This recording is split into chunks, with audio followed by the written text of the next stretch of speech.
Welcome in, everyone. It is another wild and wacky Wednesday here on Main Street Sports Today, presented by the Tennessee Orthopedic Alliance of Columbia. I'm David Wilson. That's my buddy Calvin White. Pleased to be joining you for the next couple hours as we talk local, regional, and national sports topics on another beautiful Wednesday afternoon here in the mid-state. Calvin, we finally got some rain last night, at least here in Nashville, so my grass looks a little better, but it's still not enough. This drought that we've had, just 2 rainy days I can remember off the top of my head. It was that Friday night we went out to cover high school football, I believe in week 3, and then just a smidget of rain last night that had a little downpour here for about 15 minutes. But other than that, it's been sunny skies in the Middle Tennessee area for quite some time. Yeah, there was a day here in Clarksville last week where one side of town just got an absolute downpour, and some places got flooded, and then the half of the town where I'm at didn't even get a drop. And so Wade and I talked about this yesterday. We did a little rain dance for your yard. We talked about how you mentioned your brown grass for the last couple of weeks. So uh, I didn't get as much rain here, but you know, uh, it was time for some rain in other spots. It is not dying anymore. It is dead grass. I mean, it is brown. So all the rain would be welcome. It's been cooling off though. You can feel that fall weather coming. You can sense like just the time of day change, the sun going down a little quicker. So we're getting closer towards that winter, and I guess that time of the year where we have to reset our clocks. But nonetheless, we got a good show on deck as always here on a Wild and Wacky Wednesday here.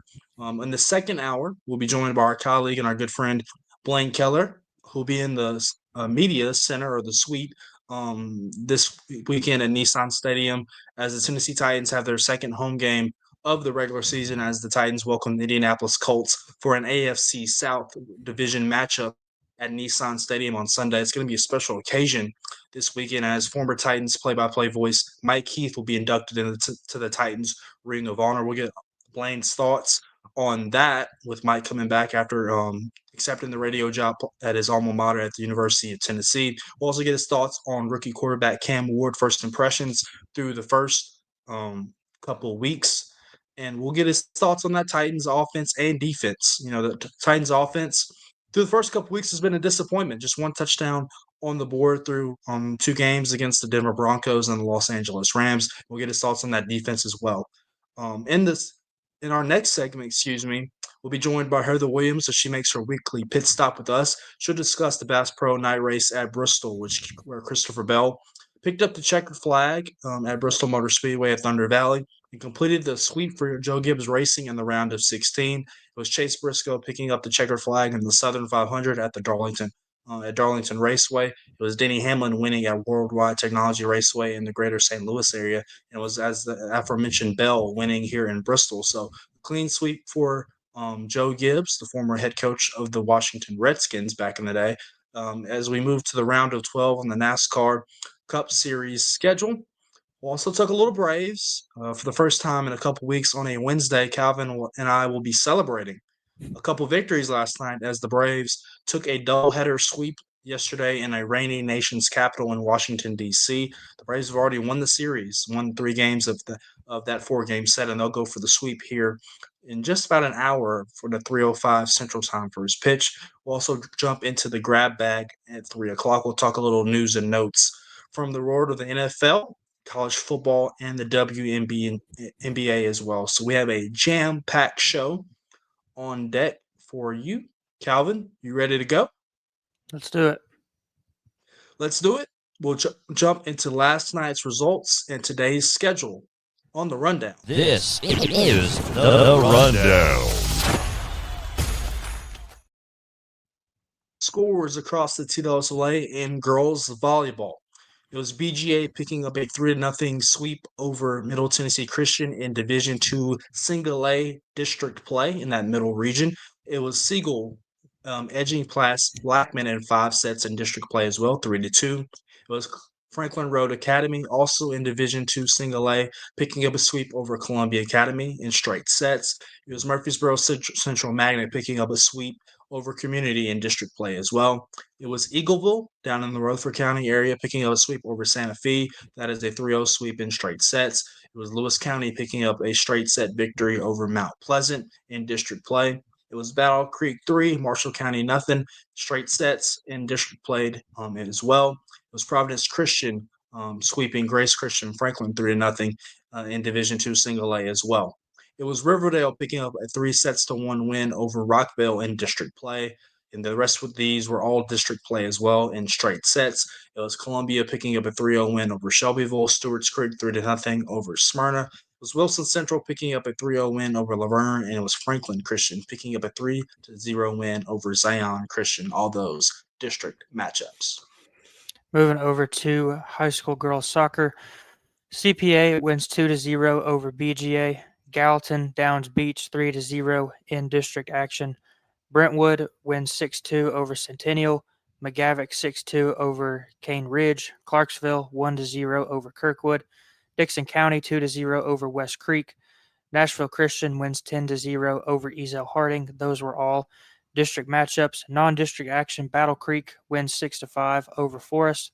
Franklin Road Academy wins 5-1 over Webb School. We're back in district action. Good Pasture wins 4-1 over Davidson Academy.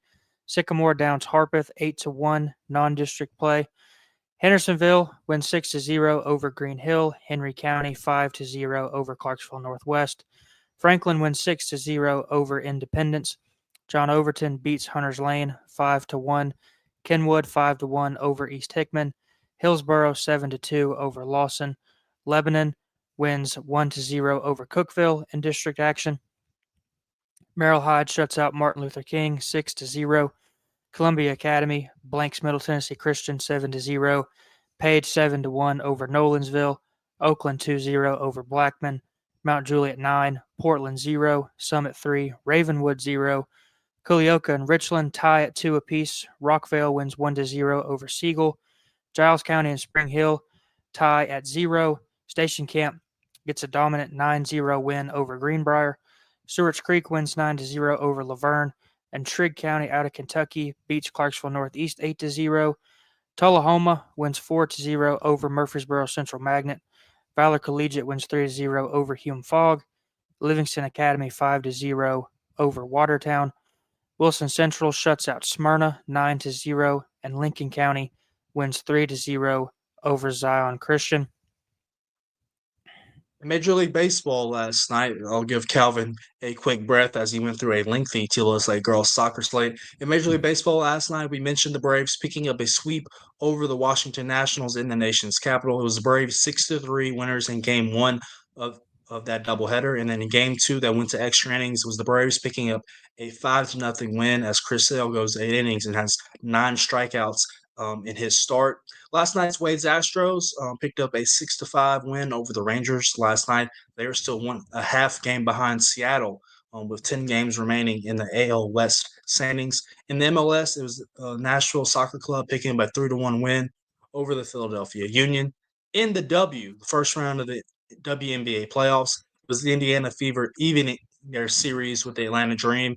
Fever 77-60 victors. They keep home court, and they will travel to Atlanta on a Thursday decisive Game 3. It was Seattle Storm edging past the Las Vegas Aces 86-83. They also even that series, and they will head to Michelob Ultra Arena on Thursday for a decisive Game 3 in the first round of the WNBA playoffs. Tonight's schedule in volleyball, just one game we have right now listed. It is Liberty Creek at Gallatin at 6 o'clock. In Major League Baseball tonight, it is the Astros and the Rangers at 7:10 Central Time. Then here coming up within the next hour, it is the Braves at the Nationals at the conclusion of their 4-game set in Washington. That is a 3:05 first pitch. You can find that one on FanDuel Southeast and FanDuel South. And in the second game of the WNBA playoffs for these respective series, it's the Phoenix Mercury at the New York Liberty at 7 p.m. on ESPN. The Liberty lead that series 1-0. It is Minnesota Lynx, at the Golden State Valkyries. That is a 9 p.m. tip on ESPN as well. Ladies and gentlemen, those were your scores, and that was your tonight's schedule, and that concludes our rundown.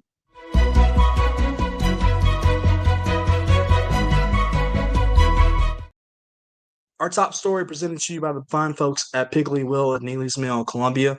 They offer hand-cut meats, and everything is cost plus 10 at the register. Piggly Wiggly, Neely's Mill in Columbia. Presenting you our top story today as I look at my phone really quickly just to have the specifics.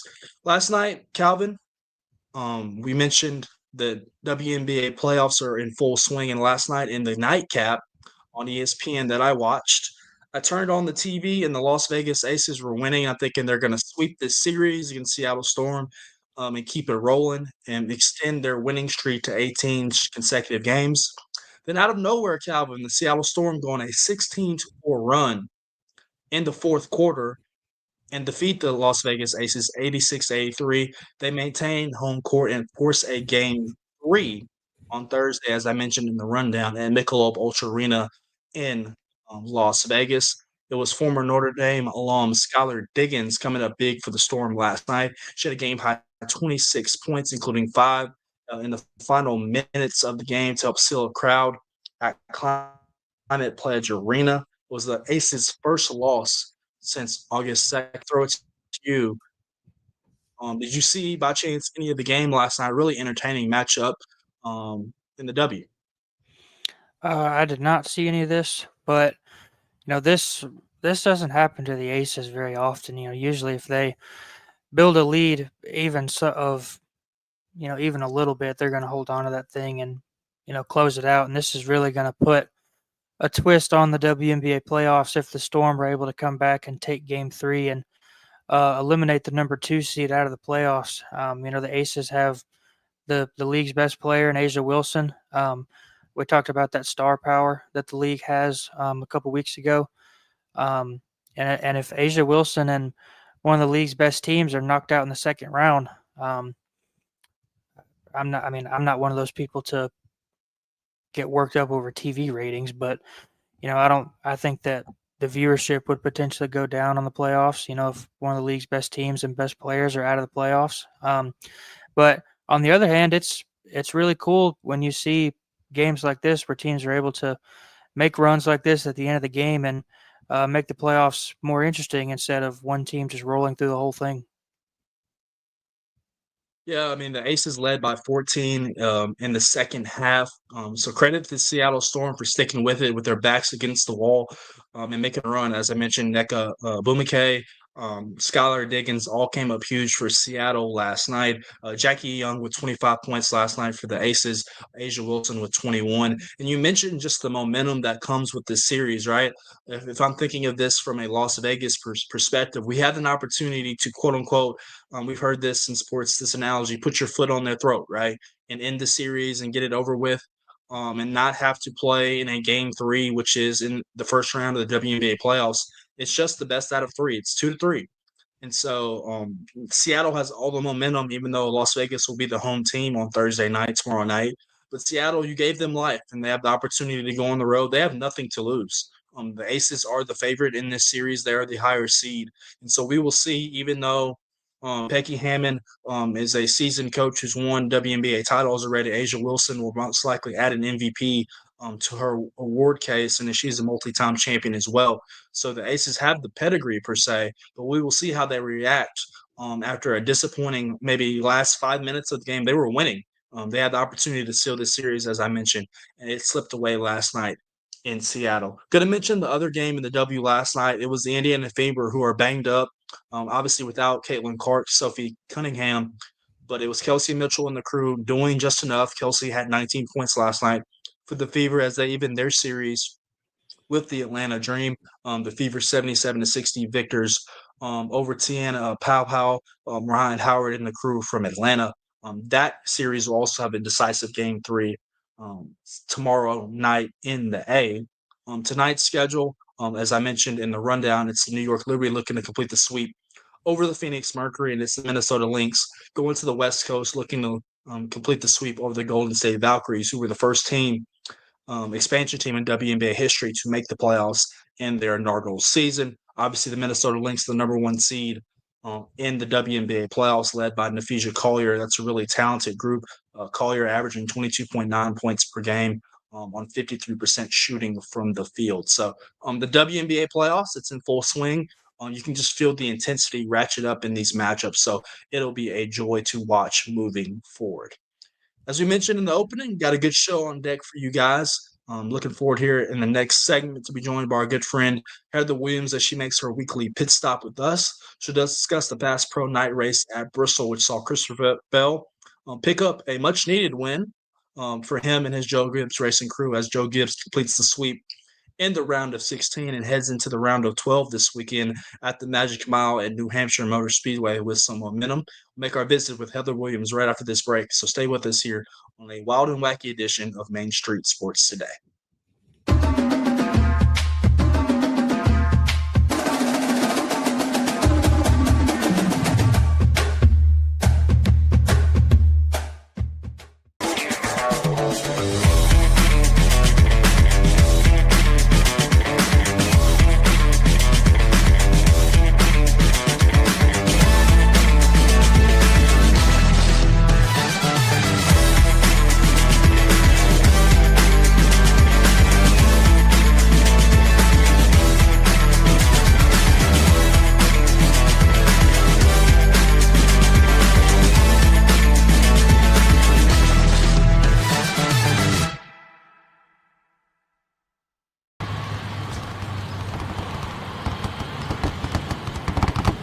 The winning just got closer. All new Sportsbook, the latest gaming machines, live horse racing, and more. The Mint Gaming Hall, Kentucky Downs. Winning just got closer.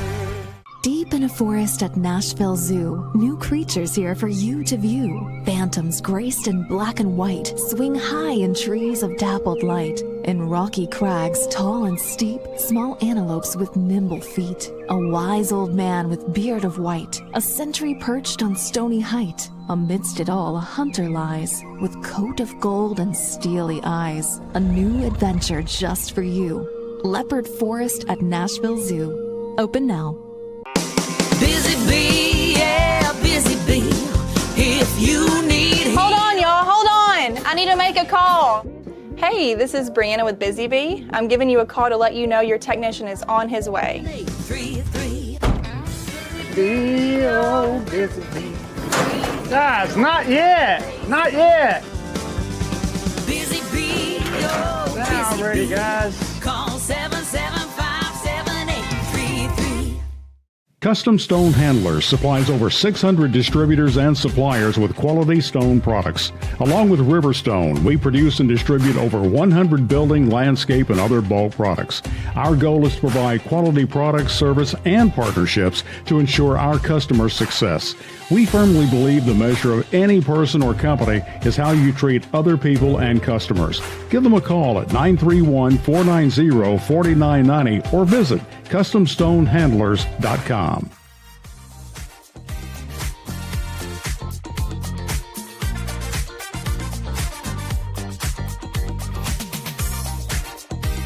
Welcome back in. It is a wild and wacky Wednesday here on Main Street Sports Today, presented by the Tennessee Orthopedic Alliance of Columbia.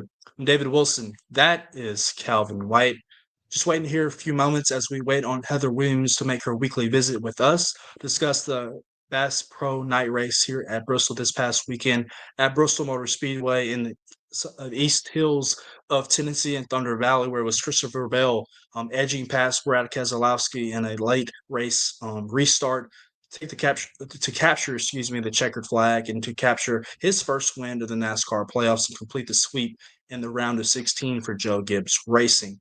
Calvin, I know you mentioned you did not watch the race this past Saturday night. I'm going to level with you and be honest with you as well. As the resident Notre Dame fan on the show, I did not watch the ending of the Bass Pro Night Race at Bristol as well. I was lamenting the eventual loss by my Fighting Irish on Saturday night against the Texas A&M Aggies on a botched extra point and a non-holding call on the last play of the game. So looking forward to get here to join us really quickly as we discuss the events of Bristol Motor Speedway. And Calvin, from what I can tell you as we stall and wait for Heather, tires were the topic of Bristol Motor Speedway this weekend. Heather mentioned in her interview last week with us as she previewed the race how a couple springs ago tire fall loss was massive, and drivers had to manage their equipment, manage their Goodyear Racing Eagles. Or after you reach a certain plateau of laps, 40, 50, 60 laps, your tires would just die, and your speed and your lap time would drastically drop off. And we saw that this weekend at Bristol Motor Speedway as well, where several drivers had issues. Ty Gibbs specifically managing their Goodyear Racing Eagles, which brought out a lot of cautions and brought a lot of strategy and mix-up to this weekend's race at Bristol. Ultimately, it was Christopher Bell taking advantage of all the strategy and passing a couple cars on a late restart to win at Bristol Motor Speedway this weekend. Looking at the NASCAR Cup Series standings as we head into the round of 12, obviously the round of 16 concluded this weekend at Bristol Motor Speedway, and there were 4 drivers eliminated from the NASCAR Cup Series playoffs. We'll get into those with Heather as she joins us, but it was Alex Bowman, Shane Van Gisbergen, Josh Berry, the Middle Tennessee native, and Austin Dillon, who were all eliminated from the round of 16. All 4 of those guys struggled throughout the first 3 races of the playoffs. And so I've gotten the green light now from our producer, Mark, that Heather is joining us here on Main Street Sports Today. Heather, can you hear us? Yeah, I got you. Can you guys hear me? Yes, we can hear you and we can see you. So we Hey. appreciate you. Yeah, you're here. We appreciate you being here a little earlier compared to normal. We were just mentioned, I was talking to Calvin right there. Tires were the topic of discussion this past weekend at Bristol Motor Speedway. Just kind of give me your thoughts on the race. You mentioned last week how we could see similar tire fall off and management to that spring race a couple years ago where Denny Hamlin won. Another Joe Gibbs racing Toyota. It was Christopher Bell this weekend. So just give us your thoughts on this past weekend's race at Bristol, which saw a lot of chaos. Yeah. I mean, we asked for chaos. We got it, right? I mean, be careful what you wish for. The thing that was interesting about this, and it kind of goes back to, it's the opposite of what happened here in the spring. In the spring, there was a ton of tire wear in practice. And everybody's like, oh boy, here we go again. We found the magic formula. It's going to happen. And then it warmed up the next day and there was 0 fall off in the actual race. So I think that we've determined that this is predicated a lot by temperature. It was cool by fall race standards. They brought a more aggressive tire with even more fall off than what we had in previous races. So just a little bit of temperature variation made a huge difference in the amount of fall off that you saw in those tires, which is what people said they wanted, because it is incredibly entertaining to see the world's best trying to manage tires, trying to go slow and to save, to speed up. Everybody's on different agendas. You have no idea who's going to come out on top, who might blow a tire. So it was really entertaining.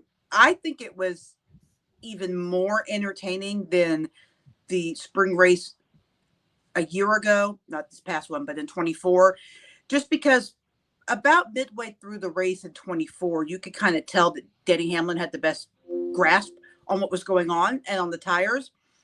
And you couldn't really tell who was going to come out on top on Saturday night. So that made it a little bit more fun. You know, Heather, I asked you before the playoffs started, some drivers that maybe felt the pressure to capture the NASCAR Cup Series championship this year. You mentioned, William Byron and Denny Hamlin.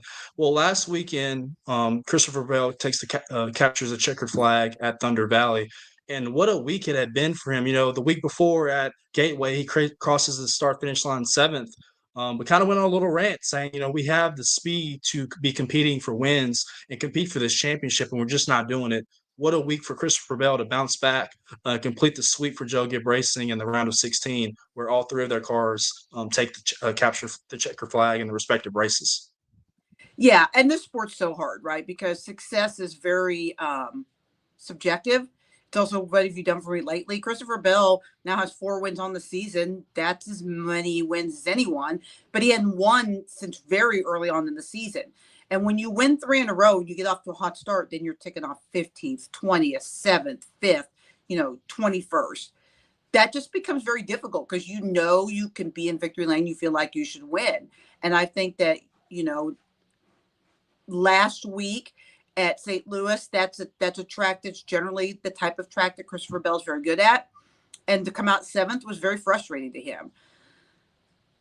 To then be able to bounce back at Bristol, a race that he's been good at, but he admittedly is not that great at tire management. And to be able to play that game and come out on top, I think was huge for him. I think it was huge for him. I think sweeping the round is huge for Joe Gibbs Racing because, I mean, who doesn't think one of their 3 drivers is going to win a championship at this point, right? They're the only guys that have been to victory lane in the playoffs. So they look very strong. The next round is a good round for them with the exception of maybe the Roval, although Briscoe is decent at the Roval. The other 2, that Christopher Bell's a decent road racer. Denny Hamlin's terrible. So, I mean, everything's pointing their way, though. Everything's looking good for Joe Gibbs Racing and Christopher Bell specifically because he has gotten walk-off wins at the Roval and at Martinsville in previous seasons. So he's got to feel like if he needs a win, he can pull one out. Yeah, Heather, before we look ahead to the round of 12 that starts this Sunday at the Magic Mile at New Hampshire Motor Speedway, obviously this past weekend at Bristol was a cutoff race for the end of the round of 16. 4 drivers eliminated: SVG, Austin Dillon, Josh Berry here from the Mid-State, and Alex Bowman. And of those 4, I think a lot of people would say, it's probably a disappointment more for Alex Bowman not to move on to the round of 12, considering the equipment that he has at Hendrick Motorsports. Can you kind of just talk to me about just his round right there? Obviously, he had some pit crew issues earlier in the round, I believe, at Darlington. So obviously, the speed is there for Hendrick Motorsports for say, and Alex Bowman has shown in the past that he can win big races, but just not the success here in those first 3 races. Yeah, I think you could put him and really Josh Berry in the same boat, right? Because Berry, for all intents and purposes, is in a Penske car, and Penske's won the last 3 championships, and the other 3 Penske cars have moved on in the championship round. It is disappointing for Alex. He did just about everything he could other than win at Bristol. I mean, they showed up, they showed out. He had a very good car, had a chance to win and knock his teammate Chase Elliott out. So, I mean, yes, it's disappointing, but he also went in with the deficit of playoff points. He just didn't have them that like his teammates had because he hadn't won as many stages or as many races as some of his teammates have. But like I said, I think he and Josh Berry are kind of the same boat. I mean, Josh Berry, gosh, worse luck than that guy had in the first round. He finished last in every race, and only once did he even have a slight bit to do with it. Most of the time it was just really bad luck or someone else's mistake. So I look at those 2, and especially since I kind of had Josh Berry as my sleeper, like I thought these tracks fit him really well, and they do fit him very well. He just had bad luck. I look at those 2, and those are the 2 that I say shoulda, woulda, coulda. They probably should have advanced to the next round. Yeah, the round of 12 starts this weekend at the aforementioned Magic Mile at New Hampshire Motor Speedway. The cutoff line has been reset. The 4 drivers that find themselves below the bubble heading into this weekend: Austin Cindric at -1, Joey Logano at -2, the 2 Penske cars right there. Then Ross Chastain -2 with Logano, and Tyler Reddick -3. Bubba Wallace 1 point above the cut line in 8th, and Chase Elliott 5 above in 7th. You mentioned just the tracks in this round. Any of those guys below the bubble right now, Heather, you feel really good about their chance to maybe advance and get above that cut line? Gosh, it's hard to pick against Joey Logano, isn't it? Because he always seems to find a way into there. I mean, last year he was eliminated in the round of 12, and Alex Bowman gets disqualified, and he turns it into a championship. So I think you start there, just because Logano always finds a way. But I also really kind of like Austin Cindric. He's very good on road courses, and I think he could be a guy that if he needed to go in and steal one at the Roval, of the guys that are still left in that position, he's probably the guy, either him or Reddick, that I would give the best chance of being able to do it. But there's something missing on the 45 team. That is not the same team that won the regular season championship and made the championship for last year. I can't put my finger on exactly what's wrong with the 45, but they're not clicking on all cylinders. They're missing something. So as a sleeper pick from the guys below the cut line, I really like Austin Cindric. Yeah, then the last thing for me as we head to New Hampshire this weekend, any guy, obviously Toyota in the past has run really well there with Denny Hamlin and Martin Truex in the past, Kyle Busch back in the day. Any of those guys particularly that stand out for you this weekend that can capture the checker flag at New Hampshire? I mean, obviously all the Gibbs guys, right? You just mentioned, you just said it. I mean, they seem to find their way to victory lane. Maybe look at Chase Briscoe, because I think particularly the 19 car has been pretty good there. I don't know that Chase himself has had a ton of success, but the 19 car in the past has been really good there. But I think there's going to be at least one race where a non-playoff driver wins. Based on how well they ran last week, maybe this week is finally the week that Ty Gibbs gets to victory lane. But I do like those Toyotas, specifically the Gibbs cars. Heather, kind of switching gears over to ETSU football. We talked about them last week. After this past Saturday, they dropped to 1-2, fell 35-31 on the road to FCS number 25 West Georgia. We kind of talked about after that Tennessee game, going into that West Georgia game, that this kind of felt like a game that was an opportunity for ETSU to kind of get back on the right track and kind of figure some stuff out. Just what did you see out of ETSU from this game? I didn't get to watch much of the game. I listened to a little bit because I was at the track. But I think the big theme for them is that they just got to find consistency, right? That's what Coach Healy talked about in his weekly press conference on Monday. They've clearly got talented quarterbacks. They've clearly got talented running backs. They've shown that at times. But they just don't get the consistent play out of everybody they need. Their defense is making mistakes when it's costly. And so I think the talent is there, but it's very difficult. And you know this in the age of NIL and transfer portal and every team being different. I mean, this ETSU team has gone over now 3 complete roster overhauls in 3 years with 3 different coaches. It's very hard to build up any kind of consistency just from the status of, there are people here that got recruited by George Quarles. There are people here that got recruited by Trey Lamb, and now people that got recruited by Will Healy. And they all came here for different reasons and different agendas. And to get them all on the same page is difficult.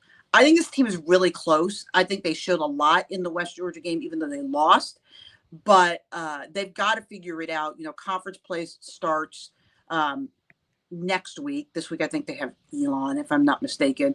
But, that's a new beginning for them, because if you win the conference, it doesn't really matter what you did in the non-con. You get the automatic berth. So they've got one more week to figure out, get everything straight and be ready for the real season. And, we talked about something, similar to that effect yesterday with Brian Reeves, who's the radio play-by-play man for Austin P football. Austin P football has, I believe, over 70 new players on the roster this year, and they've managed to start 2-1. They beat an FBS opponent in week 1. They played a competitive game against Georgia, and then they blew out Morehead State this past week. And we talked about how it was kind of an anomaly to have that many new players on a team in this era of college football and be able to figure it out that quickly and kind of gel. What do you think ETSU has to do to kind of, speed that process up a little bit and kind of gel a little bit like you're talking about?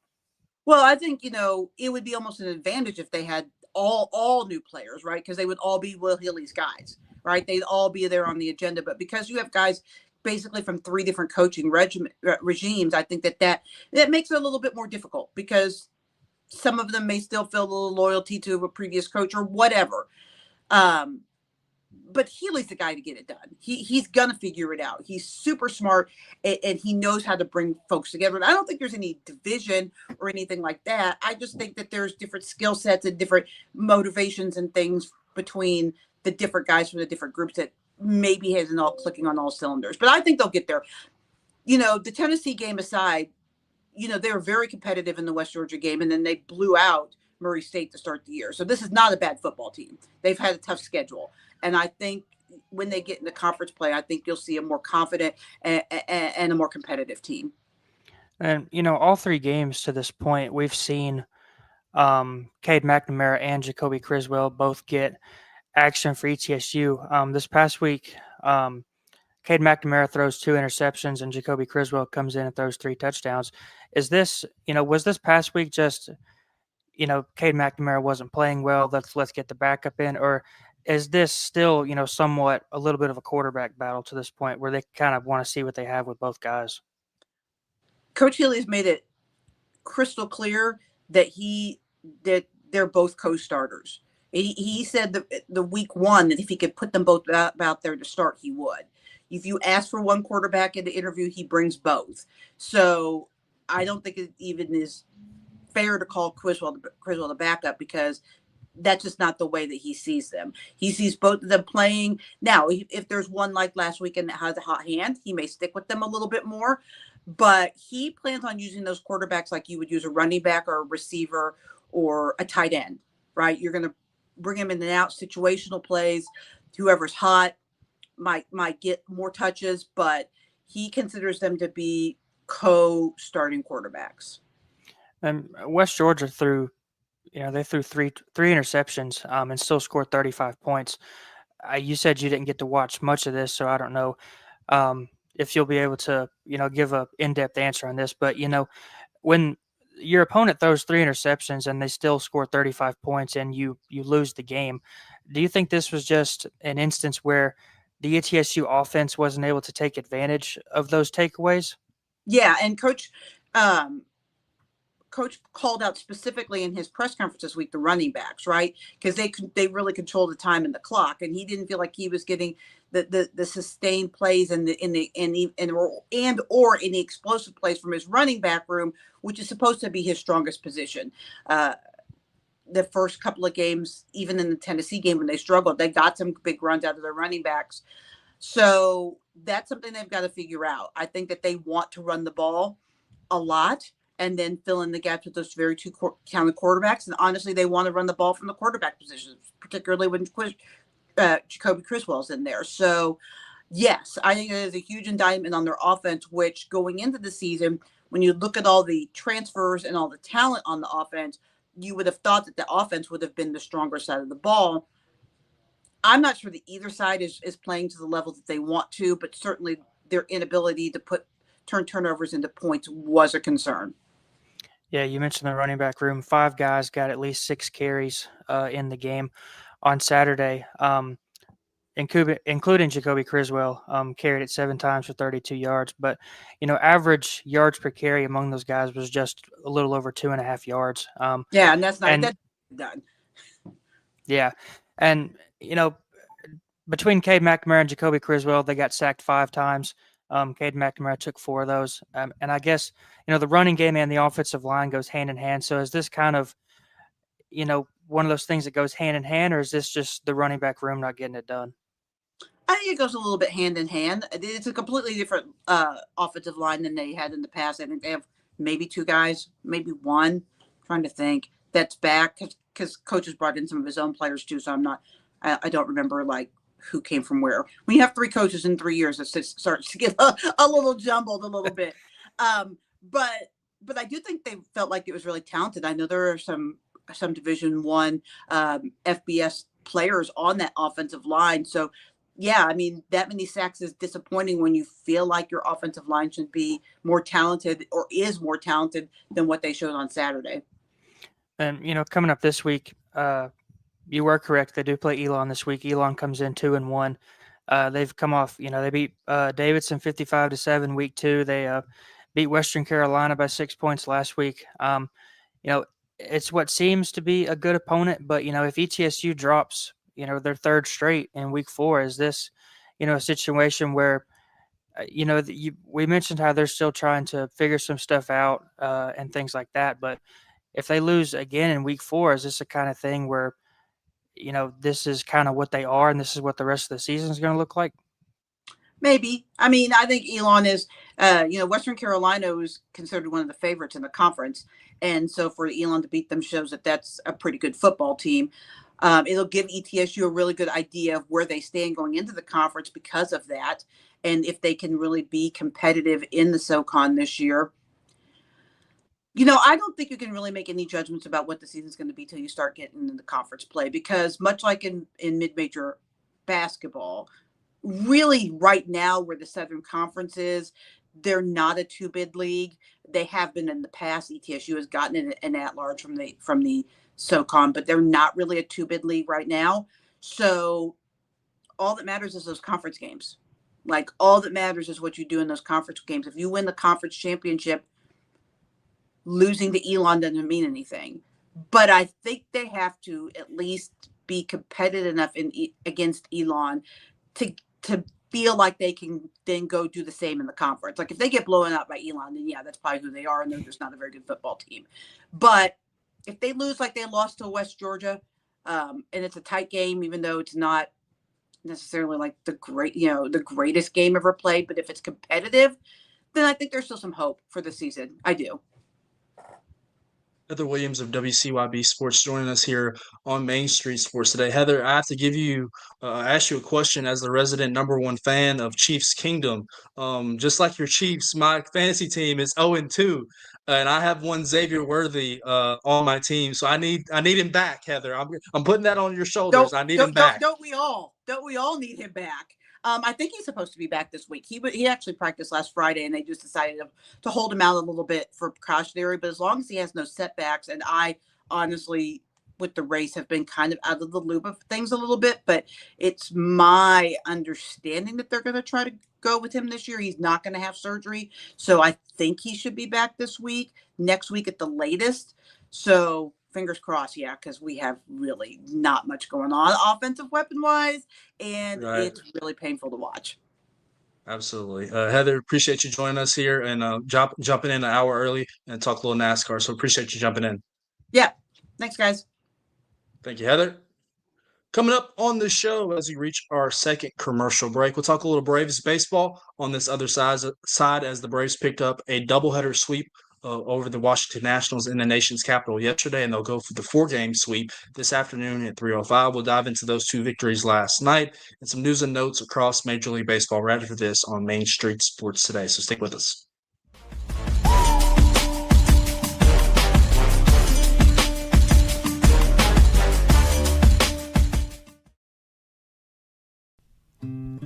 Columbia Power and Water Systems is dedicated to bringing our customers reliable, local service. Whether you're turning on a light switch, your faucet, or streaming on TV, our dedicated team members from here in Murray County work every day to keep you on. If you need us, call us 931-388-4833 or visit cpws.com. CPWS, local service, local support.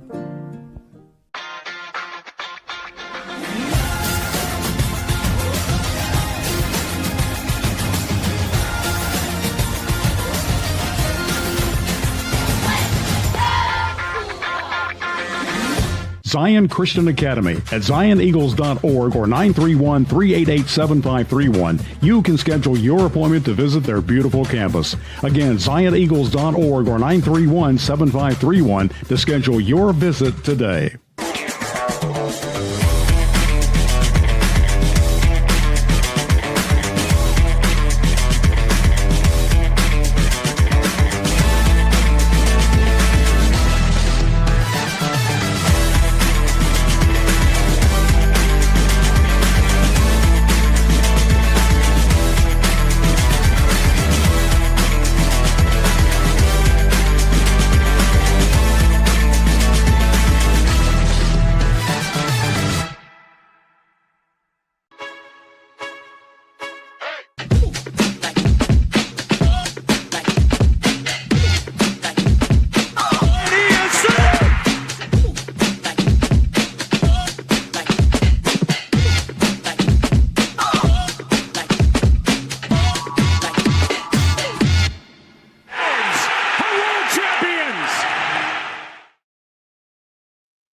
This day in Braves history, September 17th, 1997. Braves outfielder Ryan Klesko records 4 hits, including a first-inning grand. Bobby Jones helped Atlanta defeat the visiting New York Mets 10-2. Klesko's grand slam was the Braves' 12th grand slam of the season, setting a new major league record. Right-hander Greg Maddux earned his 19th win of the season for the Braves as they take down the visiting New York Mets. That's today's day in Braves history, September 17th, 1997. And just like on this date, over, 28 years ago, last night the Braves picked up a doubleheader sweep over the division rival Washington Nationals in Game 1 of this doubleheader yesterday afternoon at Nationals Park. It was Jose Suarez picking up the spot start for the Braves, and he went 7 innings of no run, or excuse me, 2-run ball. Had 9 strikeouts, which is a career high, and only allowed 5 hits. It was Jurickson Profar and Matt Olson going back to back in the fourth inning to give the Braves the lead that they never relinquished, and it was Ronald Acuna Jr. going 3 for 4 in game one, as the Braves took it by a final score once again of 6-3. In game two of the series, or the doubleheader last night, it was the Braves picking up a 5-0 win in extra innings. Chris Sale was absolutely phenomenal for the Braves yet again. He tossed 8 innings of 3-hit ball with 9 strikeouts. It was Matt Olson once again coming up clutch for the Braves, as he's done throughout the last week, really. He had a 3-run triple in the top of the 10th inning. Olson is 12 for 27 over the last week with 4 home runs and 11 RBIs. So, Calvin, we've kind of lamented, at least on the Wednesday portion of this show, the Braves seeming to always lose on Tuesdays. Well, that went away last night, as not only picked up 1 win, but they picked up 2. Yeah, this is I want to say the first time that we've been able to talk about a Braves win on a Wednesday since we started our alternate hosting schedule on Main Street Sports Today. And, in a season that didn't have many bright spots, I guess that if you want to pick something out, the Braves, picked up what was already a lead over the Nationals in the division and kind of stretched it out. They've got a 7-game lead over Washington now for 5th place. So unless something catastrophic happens, it looks like the Braves aren't going to finish in dead last. And they're still only math is hard, 2.5 behind Miami. So if something happens for Miami, the Braves could potentially sneak up into 3rd place. And I think that if you would have asked any Braves fan, after the first month or two of the season, if they would have finished 3rd in the division, they would have said absolutely not. But that's what happens when you're in the same division as 2 of the worst teams in the sport. But 3rd place is better than 5th. And, Braves had 13 hits in the first game of the doubleheader last night. It's solid offensive performance for the Braves have been few and far between this year.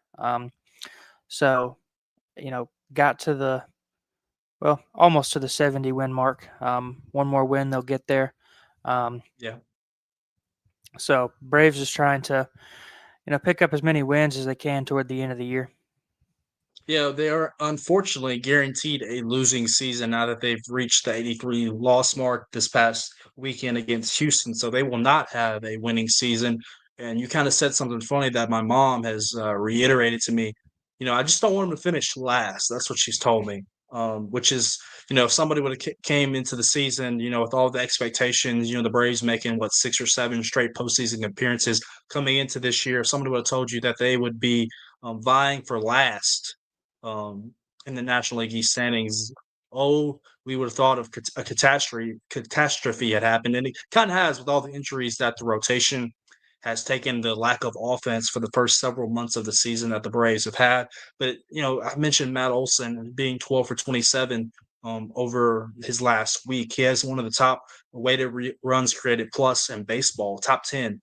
So Matt Olson's having a really good season for the Braves, despite not seeing the home run totals that we're used to with Matty O, just 27 on the year, but him hitting 278, which is 20 points above his career average, him having 91 RBIs, and him absolutely being on fire. I believe he had homered in 4 straight games before that second end of the doubleheader yesterday. So Matty O has been absolutely on fire, and he's probably one of the leading candidates for Gold Glove at first base. So he's had a really solid year. Once again, not the home run total that he had even last year or the year before, where he set the franchise record per se.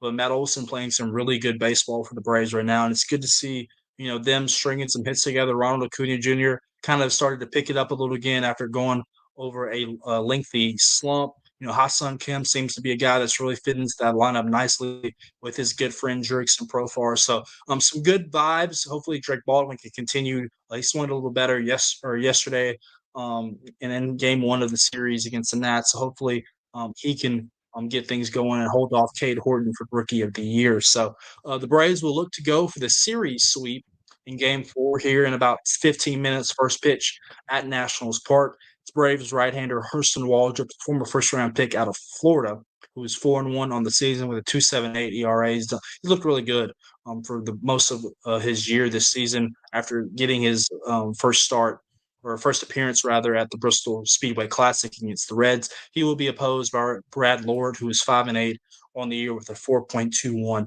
ERA. That's once again a 305 pitch here, just coming up on FanDuel Southeast and FanDuel South. You can find that one there.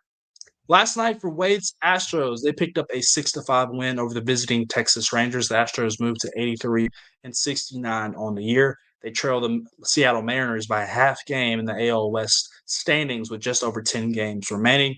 The next matchup for those Astros are tonight, 7:10 Central Time. It is Christian Javier, who's 1-3 with a 4.78 ERA, facing right-hander Jacob deGrom, who will be a tough matchup for the Stros, who is 12-7 with a 2.82 ERA on the season. And Calvin, really quickly before we hop into a note of Seattle's catcher Cal Raleigh, it seems like this is one of those divisions. I mentioned it on the show time and time again. The Mariners have gotten a little hot here as of late, but it seems like nobody really wants to take claim of this division. It feels like it really could go down to the last day of the regular season.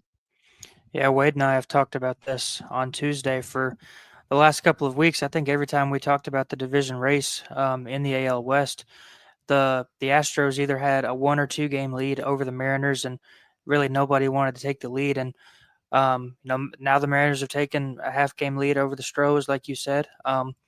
And I said this a couple weeks ago with Wade that I don't think anybody ever says that in a 162 game season that every game matters. But now that the Mariners and Astros, and we've gotten to this point in the regular season, every game is starting to look like it matters from here on out. You want to lock up that division, get that automatic spot in the playoffs if you can. We've seen what the Astros have done in the playoffs over most of the last decade. Obviously, they don't have the same core that they had for the bulk of those runs, and Yordan Alvarez got hurt again the other day. Wade and I talked about that. He had an MRI scheduled for yesterday. Never saw what his results were, but We'll if they're without here coming up, yeah, don't spoil it. if they're without Yordan Alvarez for a chunk of this playoff run again, it could be an early exit trip home for the Astros. Well, the team that's competing with them, as we mentioned just moments ago, is the Seattle Mariners, looking to win the division and get that home field advantage, at least for the first game of the AL division, AL wild card or division series. I have not looked at the standings, to know if they would be guaranteed that automatic berth. We'll get into that in just a second. But when it comes to the Mariners, obviously they have a leading candidate for AL MVP. That is the big dumper himself. It is Kyle Raleigh, who it's rare, Calvin, when you make history twice in one night with legends like Mickey Mantle and Ken Griffey Jr., but that's what Kyle Raleigh did last night. He hit his 55th and 56th home run last night for the Mariners. He broke a tie with Mickey Mantle for a switch hitter for the most home runs for a switch hitter since 1961. Then he hit his 56th home run, which matched the club record by Griffey in 1997. He was 5 for 5 last night as the Mariners picked up their 10th straight win. So 5 for 5 with 3 home runs on a night where you can pass Mickey Mantle and tie Ken Griffey Jr.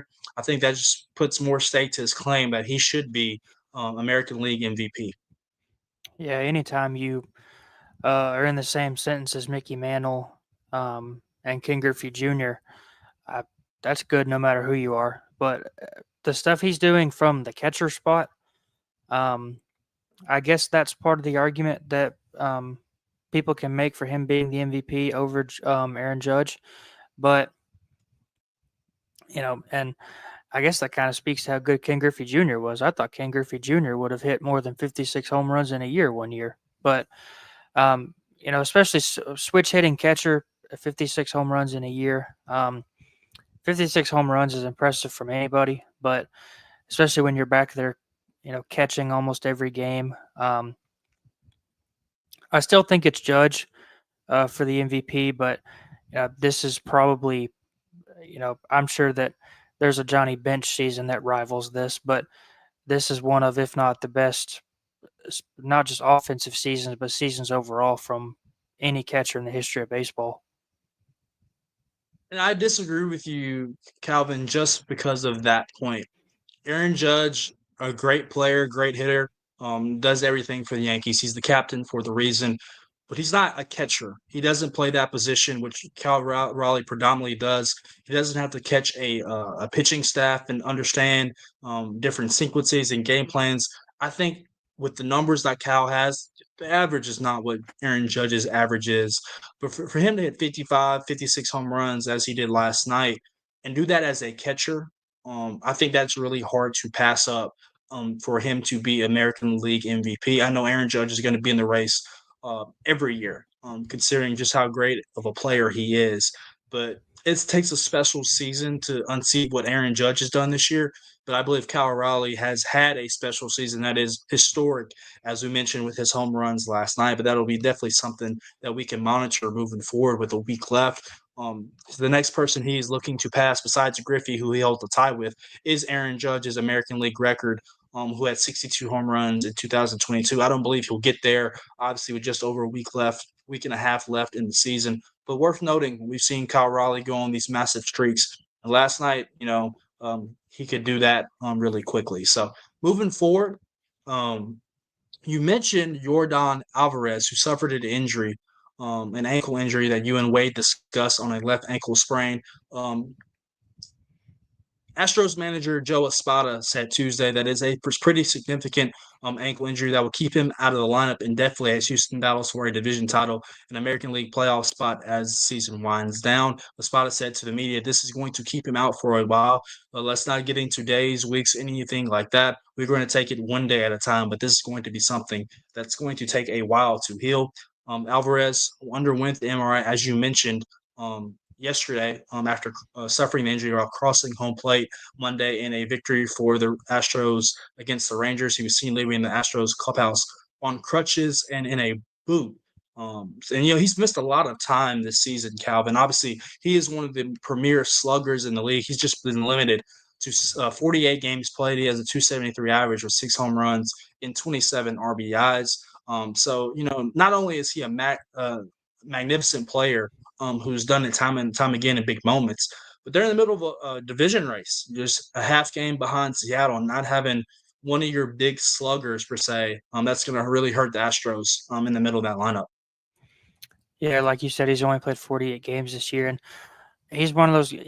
If you do make it into the playoffs, you want every bullet in your holster that you can have, and without Yordan Alvarez, I'm not saying the Astros can't be successful in the playoffs, but it would certainly make it a lot harder. Like you mentioned a second ago, I haven't pulled up the wild card standings, so don't know what would happen if the Astros haven't, or if they end up not winning the division.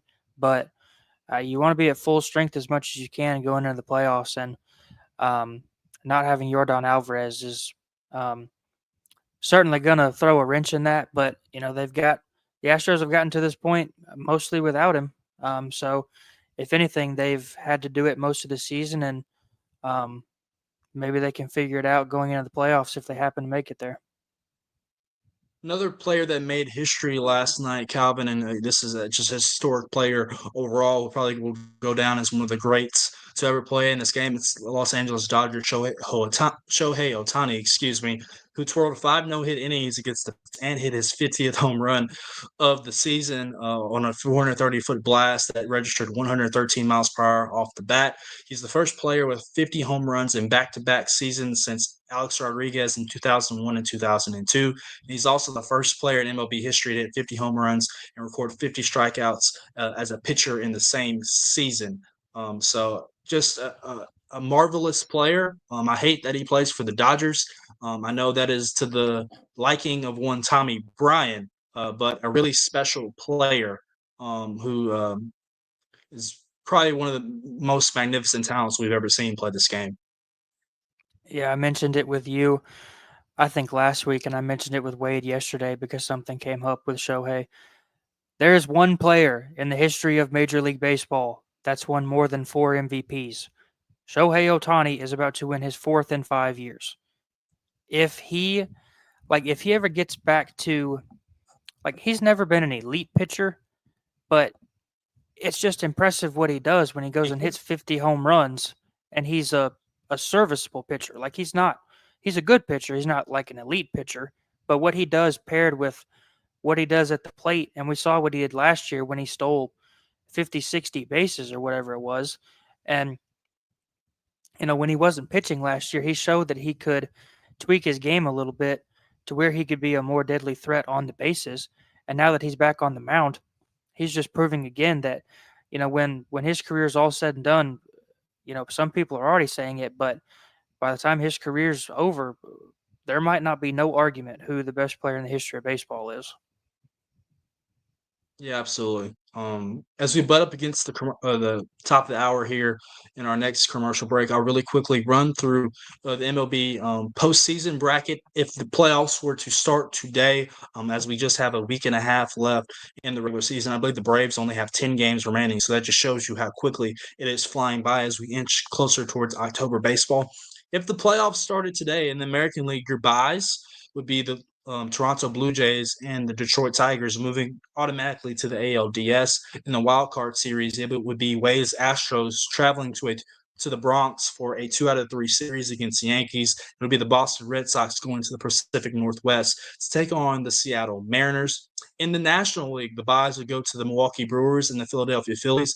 They've already clinched the NL East already. They clinched that earlier this week in Los Angeles. The Brewers still looking to wrap up the National League Central. In the wild card, it would be the New York Mets who are clinging to that final spot, traveling to Chavez Ravine against the Dodgers, and it will be the Padres also in the NL West playing against the Cubs, whose magic number is down to 1. The Cubs rookie right-hander Cade Horton has become the betting odds favorite to win the National League Rookie of the Year award over the Atlanta Braves' Drake Baldwin. He outdueled Paul Skeens yesterday as the Cubs won and they inch closer towards the playoffs. So you see it in that beautiful bracket that Mark has in front of you. Just looking at these matchups really quickly, Calvin, that Cubs Padres series looks really good to me in a 2 out of 3. The Mets have been slumping of late. They've kind of picked it up over the last couple of days. Obviously, that was a rematch of your National League Championship Series from last year. Could you imagine a Dodgers versus Phillies, though, in the NLDS? That would be something to really keep an eye on. In the American League, you think Astros and Yankees, just their postseason matchups over the last several years. Obviously, the Astros have been the bugaboo for the Yanks. And then potentially Boston and Seattle, 2 teams that have played really well this year. Boston makes the trade away of Rafi Defers, but having Garrett Crochet as their game 1 starter in a wild card series would be a nice addition to have. Obviously, the Mariners have great pitching as well. The Gritty Tigs, the Tigers, obviously made it to the ALCS last year, or excuse me, ALDS. They lost to the Guardians, but a lot of good playoff teams, and obviously the Brewers being the number 1 seed in the National League. All the things I have my eye on. Yeah, that Phillies Dodgers series would be really interesting if the Dodgers were able to get past the Mets in the wild card. Yankees Astros would be interesting just because, like you said, of what the Astros have done to the Yankees over the last couple of years. After last year's postseason run for the Tigers, or regular season into the postseason run for the Tigers, it would be really cool to see the Tigers make some noise in the playoffs, kind of give us some reminiscence of what those early 2010s Tigers looked like with Miguel Cabrera and Justin Verlander, Max Scherzer, and the boys. We've mentioned it a lot with the Brewers. It seems like the Brewers are either at the top or win that division every year just about, but they've never been able to have the postseason success. So it would be cool to see the Brewers make a run if they were able to get past the Padres or the Cubs, whoever came out of that wild card spot. And baseball is probably the sport where we get the most parity in the playoffs from year to year. Outside of those years where the Astros were going to the American League Championship Series and the World Series every year, it felt like. The Tigers are a team that, before last year hadn't been good in a while. Boston they've been all right, but haven't been good, like elite good in a couple years. The Padres, they've been good, but haven't been able to make that postseason run. Cubs are really good, like World Series legit good for the first time in a while. But there's nothing like playoff baseball. And, like you said, about a week and a half left in the regular season. And I'm sure we'll have plenty to talk about next week and much over the next month of what's going on in the MLB playoffs. Really quickly in minor league baseball last night in their final regular season series of the year was the Nashville Sounds losing to the Louisville Bats up in Louisville by a final score of 3-1. The Sounds dropped to 81-62 on their season as they wrap up international league play this week. Coming up after the break, we'll jump into the latest edition of the Grab Bag and we'll discuss news and notes across the world of the NFL, WNBA, and college football. So stay with us here on Main Street Sports Today.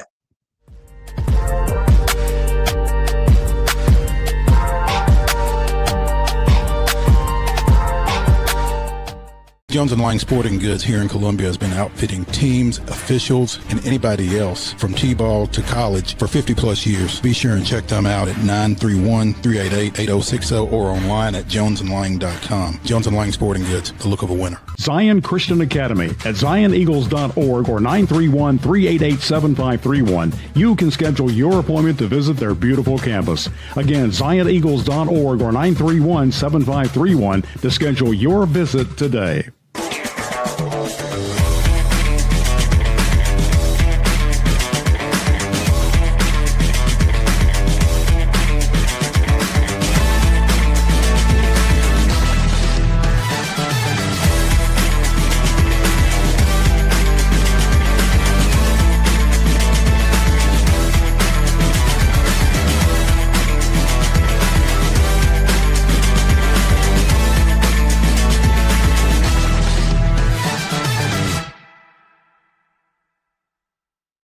Is your internet slowing you down? It's time for an upgrade.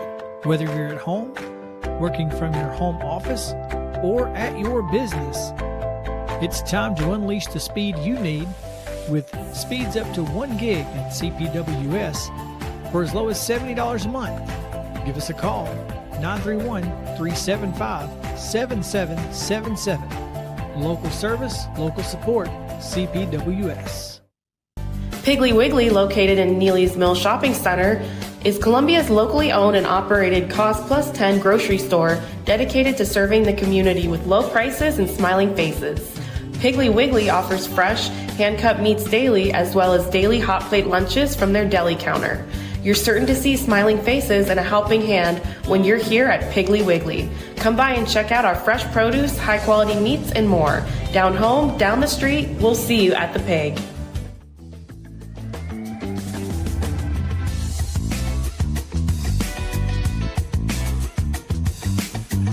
Second hour on a Wednesday. Welcome back into Main Street Sports Today, presented by the Tennessee Orthopedic Alliance of Columbia. I'm David Wilson. That's my buddy, Calvin White.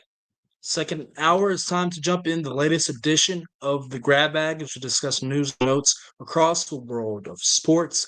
Calvin, we're going to start off in the National Football League. Obviously, the Bengals will find themselves, even though they are 2-0 on the season, something that the Bengals have not been able to call themselves for a while with the slow starts they've had under Zach Taylor. Obviously, they're going to be without moving forward. Quarterback Joe Burrow, who suffered a turf toe injury this past weekend that will cause him to miss at least 3 months of its season.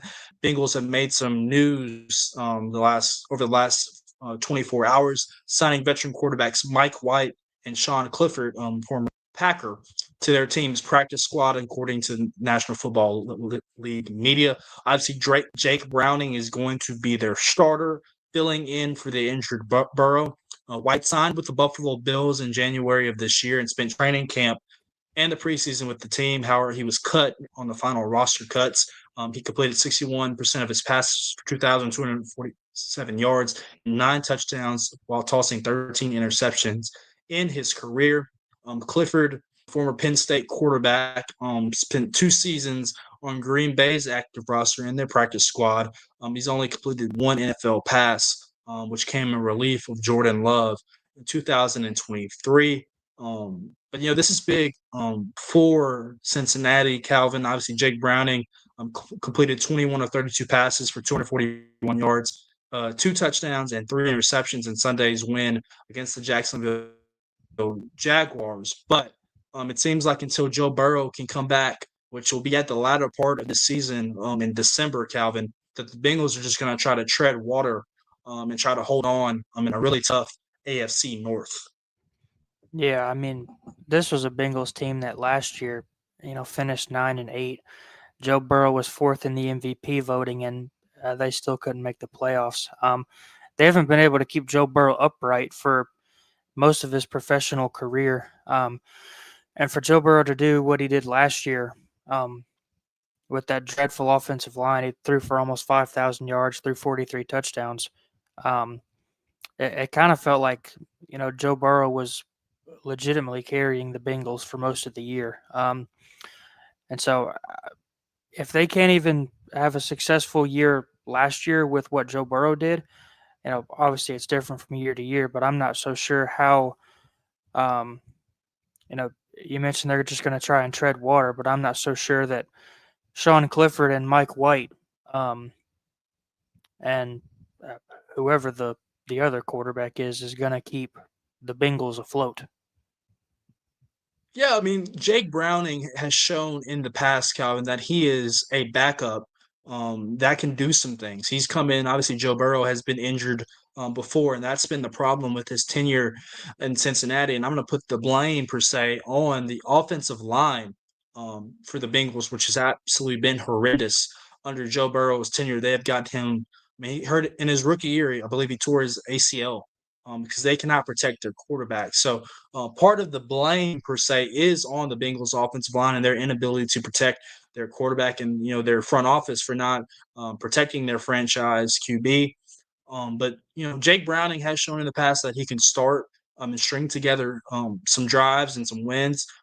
Zach Taylor is one of the better offensive minds in football. He still has Jamar Chase, T. Higgins, and Chase Brown in that weapon core. So can they pick up a third straight win this weekend? It is very possible. They're taking on the Vikings, who find themselves without their quarterback in J.J. McCarthy, who will be sidelined for at least 2 weeks with an ankle sprain. So I think if you're the Bengals, it's better to be 2-0 than 0-2, which they have found themselves before to start season. So you work from here. You try to just tread water, stay around that 500 mark when Joe Burrow comes back, because he has the ability to be one of the best players in the National Football League when he returns healthy.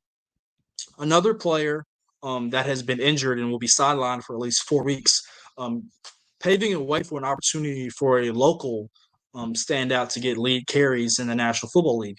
The Minnesota Vikings have placed on injury reserve running back Aaron Jones for at least 4 weeks with a hamstring injury that he suffered in the team's 22-6 loss against the Falcons on Sunday Night Football.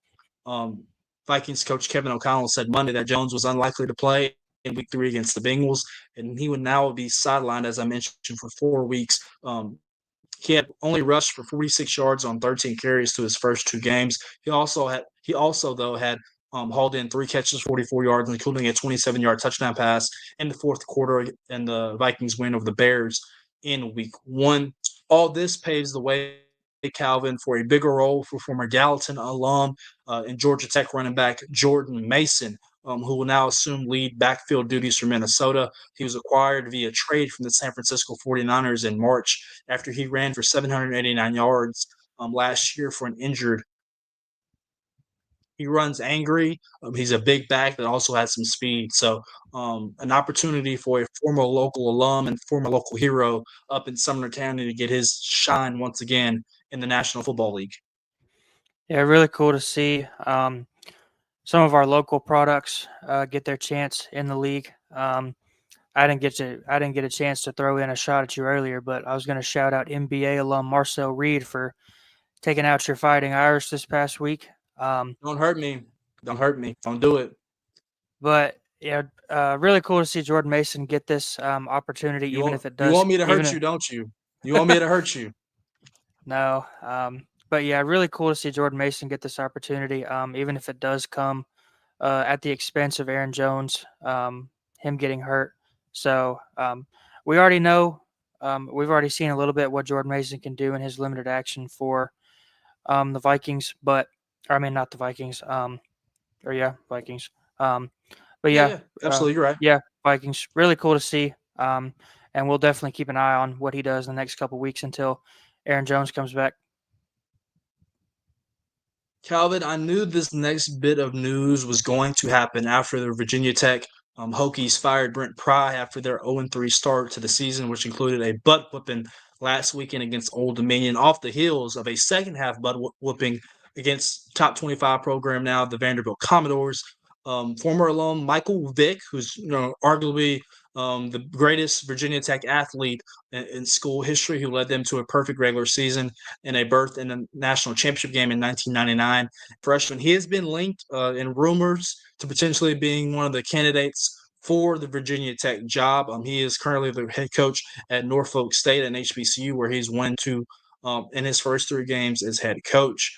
He is listed to be in the mix, according to some candidates revealed by CBS Sports, including South Carolina's Shane Beamer, whose dad Frank coached at Virginia Tech. Vic finished third in the Heisman Trophy race in 1999 and later to be the number 1 overall pick by the Atlanta Falcons in the 2001 draft. I could see this, Calvin. Michael Vick has been very quick, obviously, with a lot of season left for his Norfolk State team to shut down these rumors. But it would be really nice to see him get an opportunity at his alma mater and lead Virginia Tech. Yeah, but also kind of on the flip side of that, just because you played there doesn't mean you're going to be a good head coach. Fair. Fair statement. The guy's never been a college football coach before this season, and now we want to until now. Yeah. Yeah. But he's 3 games into his college head coaching career, and these rumors are only circulating because he played there. And it would be cool. I'm not gonna say it wouldn't be cool. I would watch. But from kind of a Virginia Tech administration standpoint, I'm not sure Virginia Tech wants to go hire a guy who's coached 3 games as a head college football coach. Yeah, it's a balance, right? We saw with Deion Sanders that at HBCU at Jackson State get some experience, right, as a head coach at the college level. We're moving on, obviously, to Colorado for the last couple of years. So, Mike Vick, Deshaun Jackson is another coach who's coaching at the college level. That was an NFL standout. Obviously, Michael Vick, a former, as I mentioned, Virginia Tech standout, also played for the Falcons and the Eagles, et cetera, in the National Football League. If he gets experience, though, right, and shows that he has a knack for this and understands all the dynamics that comes with being a college coach, recruiting, NIL, et cetera, building a staff around it. And it's just an interesting name if you're Virginia Tech to have in your back pocket. People are obviously going to draw these correlations that he played at your school. And obviously is one of the beloved Hokies of all time, that if the opportunity presented itself, he might jump at that opportunity. That's all I was saying. I understand your points are very much valid as well. Virginia Tech with the situation that they're in, looking for maybe a seasoned head coach, I can understand that as well. But there are going to be some correlations drawn between Mike Vick and, him potentially going back to Virginia Tech this time as head coach.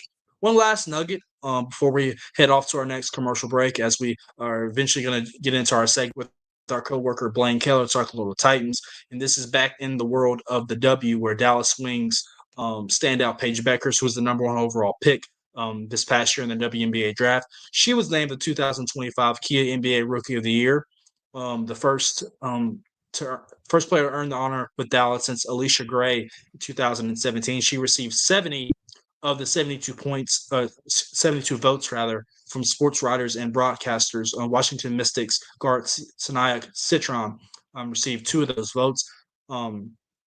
Becker started in 36 of her appearances and averaged 19.2 points, 5.4 assists, 3.9 rebounds, and 1.6 steals, in 33 minutes. Shot 47% from the field and 88% from the free throw line. She had led all rookies in total points per game, total assists, and assists per game. Also ranked second among rookies in steals and free throw percentage and fourth overall. Really one of the dynamic talents in this league. She set rookie records for the Wings as well and finished third all time in total points for rookie and assists in WNBA history. Calvin, thoughts? Yeah, even ever since Paige Becker's freshman season at UConn, we've been talking about, how she was going to have a really successful college career. And, after 4 or 5 years at UConn, we were talking about how she was going to have a really good professional career. And she's already gotten a head start, winning the Rookie of the Year, national champion at UConn. She's well on her way to adding to that star power that we've talked about with the WNBA, along with, Caitlin Clark and Asia Wilson, Alyssa Thomas, Angel Reese, Cameron Brink. If she's not already there, then she's well on her way to joining that list of stars in the league. And hopefully we get to watch all those players and Paige Beckers have really long professional careers. I agree with every word of that statement. Coming up after this next break on Main Street Sports Day, presented by the Tennessee Orthopedic Alliance of Columbia. It's BK time. No, it's not Burger King time. It is BLAINE KELLAR time as he joins us. Let's talk a little Titans football, and obviously we'll talk to him about the first couple weeks of Cam Ward in a two-tone blue. And it's a big weekend for the Titans this week, as not only they host the AFC South rival Indianapolis Colts at Nissan Stadium, it's also the induction of former Titans play-by-play voice Mike Keith into the Ring of Honor this weekend. So it should be a festive event on Sunday. We'll talk to BK right after this break here on Main Street Sports Today. So stay with us.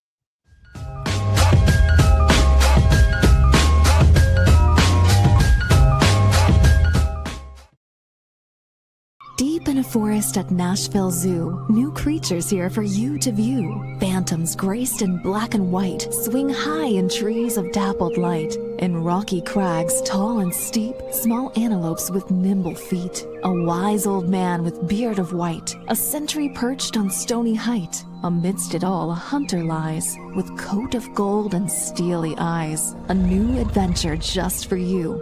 Leopard Forest at Nashville Zoo. Open now.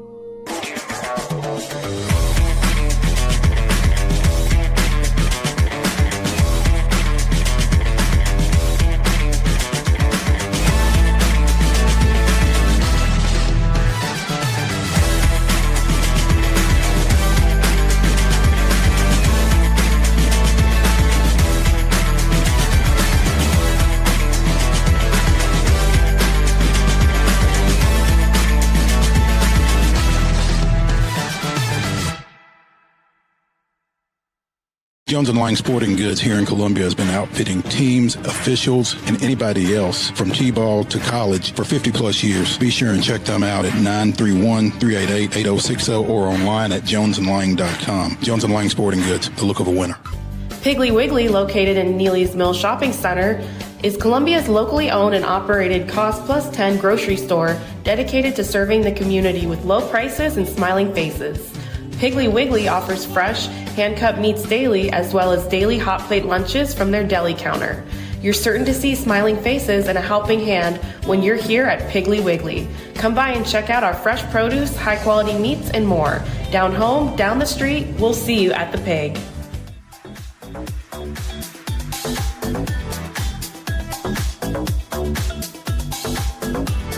Welcome back in. It is Main Street Sports Today, presented by the Tennessee Orthopedic Alliance of Columbia. I'm David Wilson. That is our buddy Calvin White. And another friend joining us, our colleague BLAINE KELLAR of Main Street Media, join us here for a segment to talk about Cam Ward and the Tennessee Titans ahead of their Week 3 matchup against the Indianapolis Colts at Nissan Stadium. BK, how we doing? I really appreciate you bringing up this BK as a nickname. My wife swears that it's not that.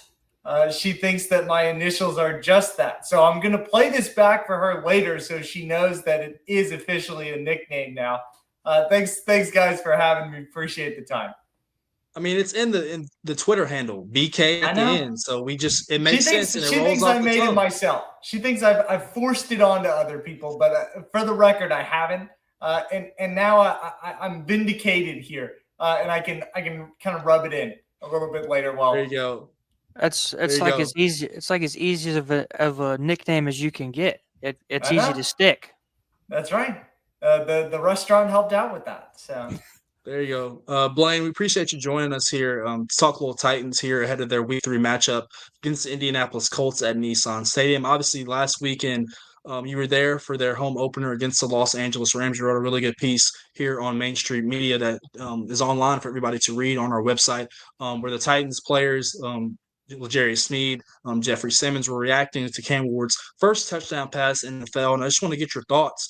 Obviously, a 2-week sample size. He's the first quarterback to be the number 1 overall pick who's a rookie to not throw an interception through the first 2 weeks of his career. But it's been a rocky start for Cam, obviously, and the Titans offense as a whole to the first 2 weeks of the season. He's just 31 of 61 passing, so just above 50% for 287 yards and just 1 touchdown and been sacked 11 times. So, Blaine, just, through the first 2 weeks, give me your thoughts on what, Cam has looked like in your eyes and this Titans offense as a whole. Well, I think after a season of watching Will Levis a year ago, the Titans players are enamored with what they've seen out of their quarterback through the first 2 weeks. That touchdown, the only touchdown that Cam Ward has thrown, the only touchdown the Titans have scored to this point in their season. L'Jarius Sneed called it a generational throw. Peter Skoronski said it was one of those elite level throws. Jeffrey Simmons said, I've been in the league 7 years now, and that was unbelievable. So I think the Titans themselves are impressed. Of course, the coaches are impressed. Cam has had his struggles, without a doubt. He hasn't thrown a pick, but he's had the 2 fumbles so far. That's important to note. But the only thing that's been generational or elite about these Titans so far has been Cam Ward. Every other piece has been lacking and needing an improvement so far. I think that obviously goes hand in hand.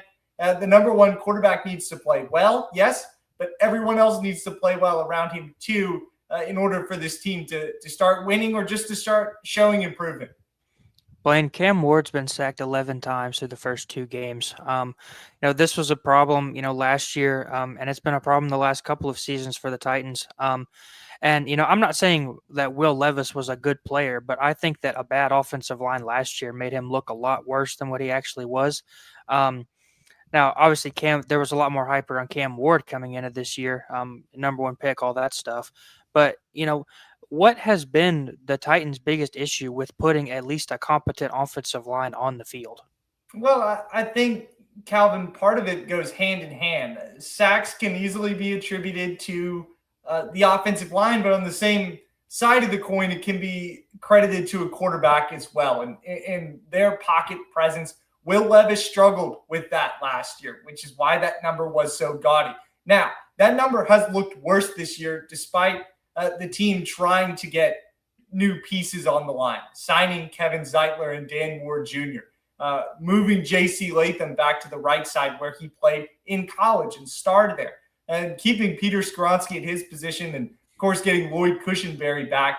But I think the biggest Achilles heel so far has been the fact that J.C. Latham was out with the hip injury and kind of aggravated it in that Denver game as well. So then the right side of your line that you have designed for J.C. Latham to anchor has really taken a huge shot. It's a massive drop-off between J.C. Latham and John Ojukwu or Ali Udo, both of which showed their struggles through these first 2 weeks.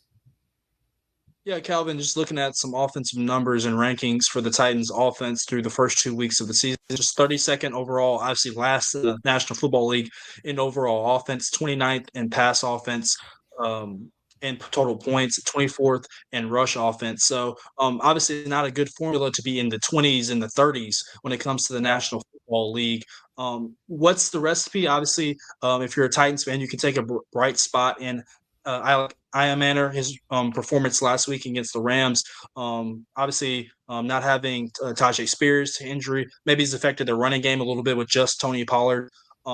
What's maybe some bright spots you've seen on the Titans offense and some ways they can improve? The rookie class has been really impressive on the offensive side, I feel like. Of course, Cam Ward has stolen the show through these first 2 weeks. He's doing all he can in his regard to keep the Titans afloat. Io Manor is kind of developed into Cam's top target, as Calvin Ridley had a tough matchup in the first week, was invisible at spots in week 2, had a couple of drops. He's known to start slow and then turn things on for my fantasy team. Let's hope he does that. But also, that's allowed Chimere Dike to be a viable option in the offense as well. Gunnar Helm to be involved at tight end. Dike's been a great punt returner and kick returner too, after maybe not having that vote of confidence right away from special teams coordinator John Fossil. He's played really well. So I've been really impressed by how this rookie class has played. It's a refreshing feeling with how the Titans have drafted as of late. And I think I kind of touch on how they need to get better. The offensive line, we've talked about the sacks, also 23 penalties through the first 2 weeks. Not all of that falls on the offense, but a large part of it, especially on Sunday, was with regard to that offensive line. And then those veterans too. You need to see someone like Calvin Ridley break out of an early season slump and start to show out to help Cam Ward kind of put up those numbers that you're expecting him to. Blaine, I remember last year when the Titans signed L'Jarius Sneed, there were a lot of people saying that just in terms of pure talent, this might be one of, if not the most talented secondary the Titans have ever had. And then we saw last year they got absolutely torched. Now, L'Jarius Sneed wasn't available or healthy for most of the year. And, they've only played 2 games so far, but right now they're 21st in total defense, or in pass defense, I believe. What's been the biggest problem with that secondary? But kind of on the flip side of that, it doesn't seem like the Titans have had a very successful pass rush in the last couple of years, so that can kind of play into that.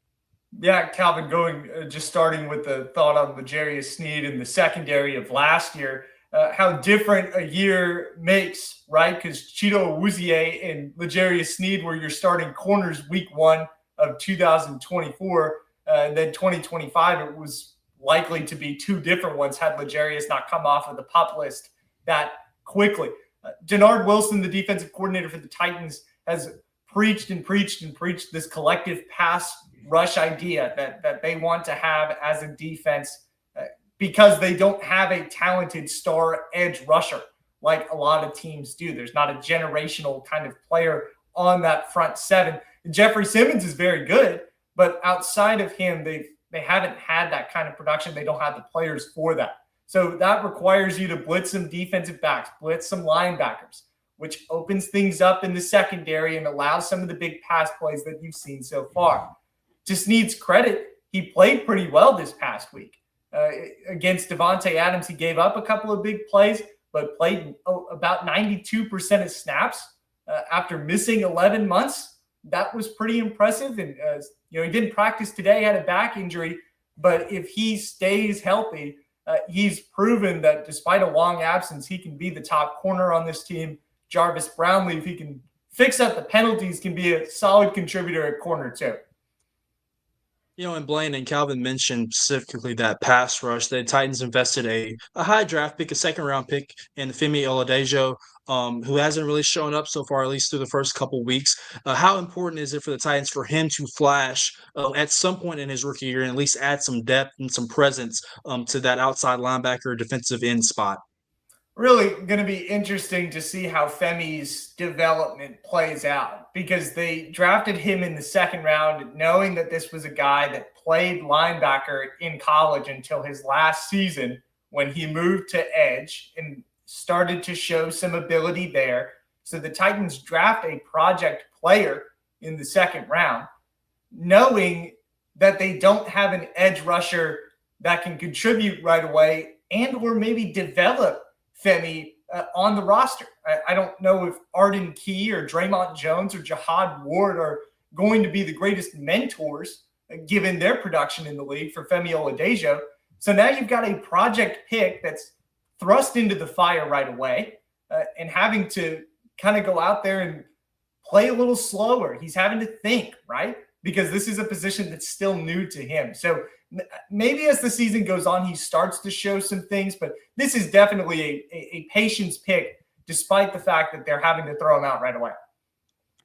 And Blaine, for those Titans fans that are listening to us, they're probably screaming at us for the lack of this question not being asked at this point. So we're going to just go ahead and rip the Band-Aid off. Obviously, a lot of Titans fans are disappointed with Brian Callahan through the first 2 weeks. His management of this team, specifically in the first half when they're closing out against Denver, maybe some clock management and some lack of urgency last weekend against the Rams after the interception.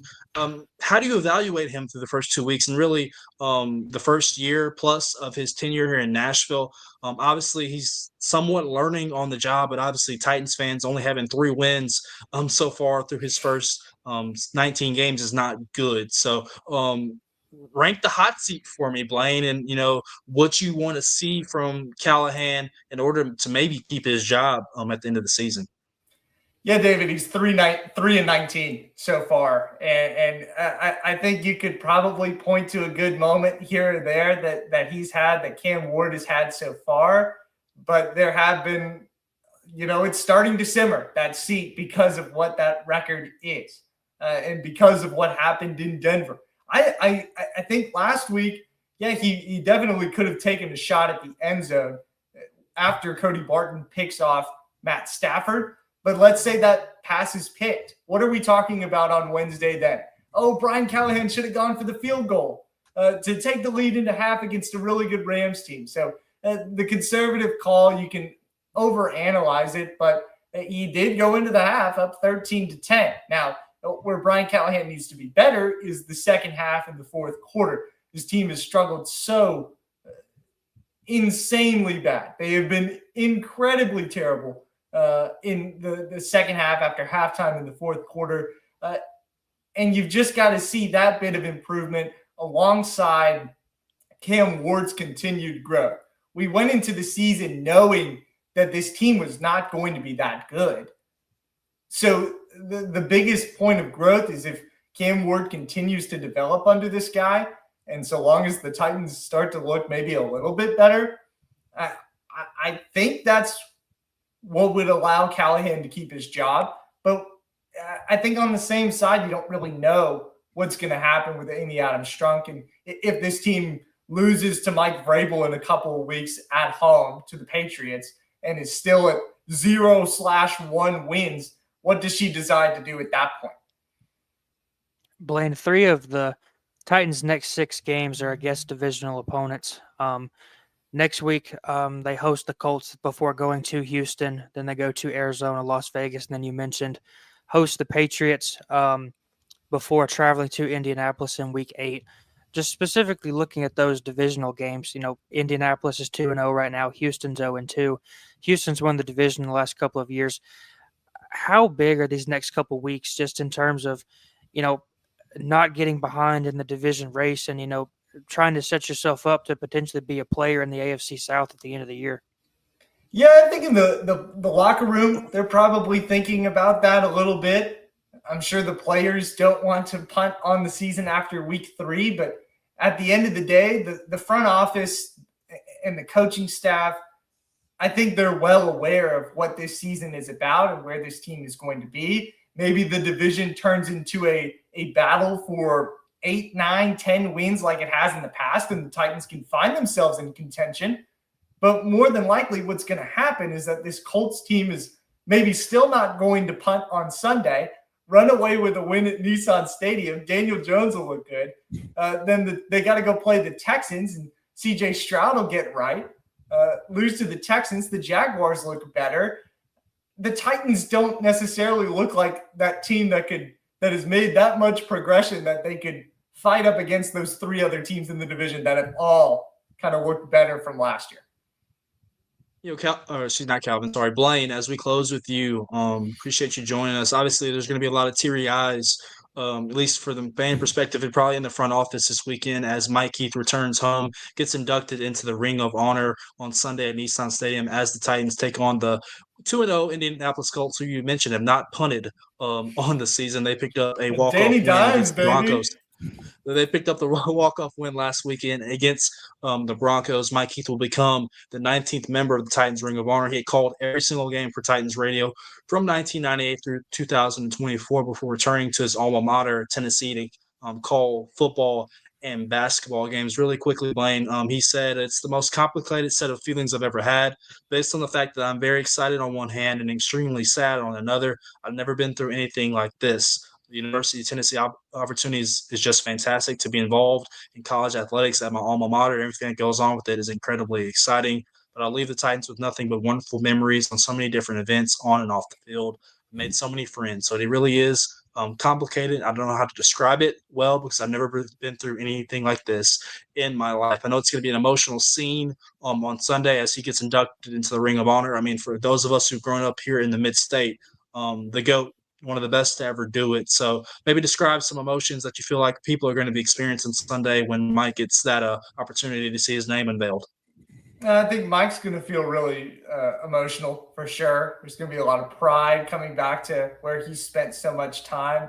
On a lighter note, I think he'll feel pretty good because it's a lot more fun probably calling the Tennessee Volunteers right now in that high-powered offense than the Tennessee Titans, even with Cam Ward. One fun note I'll share on that, the UAB and Tennessee game on Saturday, the new Titans play-by-play voice Taylor Zarzer will be on the call for that game in Neyland while Mike Keith is calling the game on the radio. So kind of cool to see them be in the same place Saturday and the same place Sunday.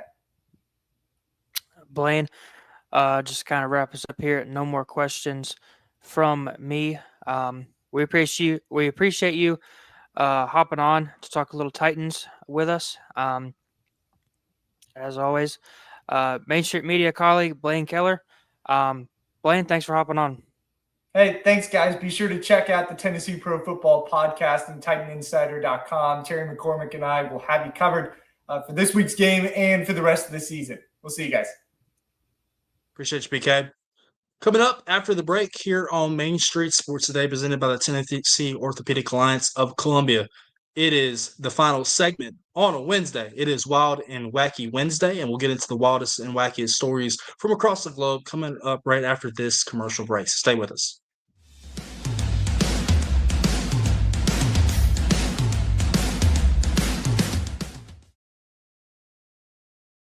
Being in Tennessee, we wanted to try to keep it as local as possible, so we have an entire section of our menu that is just dedicated to local whiskeys like Uncle Nearest, Jack Daniels, of course, George Dickel, Nelson Brothers, Greenbrier Whiskey, and all of our taps are all local. From 2 o'clock until midnight, we've got food every day for you guys. A good handful of appetizers, some entrees, and a couple salads and things like that. My name is Ethan Kanata. Please come down and see us at the Pick Lobby Bar here at the Omni in Nashville. There's a line that links us all. Most of the time, we don't even think about it. But it's everywhere. Illuminating our neighborhoods, empowering our businesses, and helping us to recharge. Whether it comes from our grids, the sun, or a kind heart, we believe in the power of good energy. And as your family and region continue to grow, you can trust that we'll always be there for you. Middle Tennessee Electric, bringing good energy.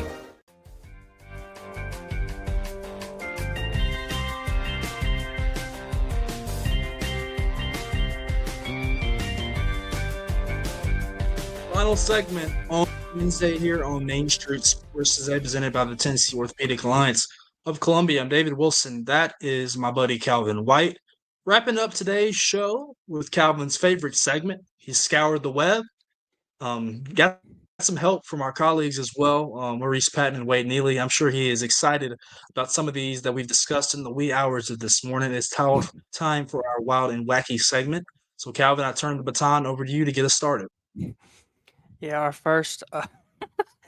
He's laughing already. He's laughing already. I see the video Mark's got queued up in the green room. He hasn't put it up yet. But the headline reads, Stunt performer pulls a car while on fire to break world record. An Australian daredevil lit his body on fire and pulled a car a distance of 328 feet in 56.42 seconds to earn a Guinness World Record title. Mark, you got that video? He looks like he's working on it.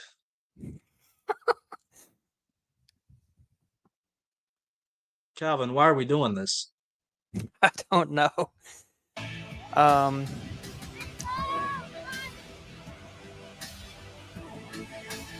There's just no way that feels good. Obviously not. He collapsed right there at I mean, goodness, like Says Josef Todling became the first person to hold the record for fastest 100-meter car pull in full body burn when he completed the stunt in Vienna on June 24th. We always talk about how like people have to search for these records, and then kind of on the flip side of that, how these records even exist. Why does this one even exist? Where someone would yeah, make the world record, where somebody would be tempted to light themselves on fire. that's the real question and important question that you asked, Calvin. I don't know why in the world somebody would want to do something like this. I mean, it just has no appeal. I have no desire to be lit on fire, let alone pull a vehicle. Being on fire and doing manual labor while doing it, trying to set a world record, is not something that is on, excuse me, my bingo card.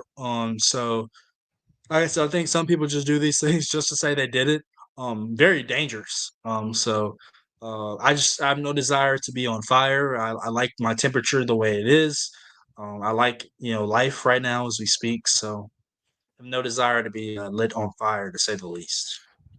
Says Toddling already held multiple records that involve setting himself on fire, including the longest duration full body burn without oxygen at 5 minutes and 41 seconds, farthest distance pulled by a vehicle, fastest 200-meter cycle during a full body burn, and farthest distance full body burn on a zip wire.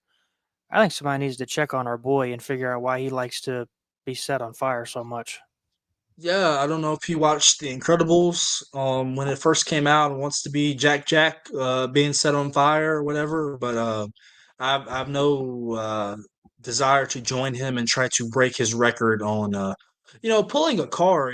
That would hurt in itself, you know. But being on fire while pulling the car, anything, I'm out on that. Can't do it. Not doing Yeah. it. Yeah, we will leave that to the people that desire to do that. But moving on to our next wild and wacky story. I believe, yes, a Nigerian chef named Hilda Bachi cooks up nearly 20,000 pounds of jollof rice. Um, she earned a Guinness World Record by cooking up a serving of Nigerian style jollof rice weighing in at nearly 20,000 pounds. I have no idea where you get 20,000 pounds of rice. I also have no clue how you cook 20,000 pounds of rice. I'm a rice fan. I'm not so sure I want 20,000 pounds of it. That is a long cooking process, I could say the least. I wonder what the temperature underneath that um, big skillet, pan, whatever it has to be. Obviously, you see the length of the utensils, the equipment to flip the rice, to get it over, to make sure it's all cooked thoroughly and through. The amount of bodies that you have there, I bet you the food is probably pretty. I would try it. I too am a rice fan. Put me some sauce on there. It seems like it tastes pretty good.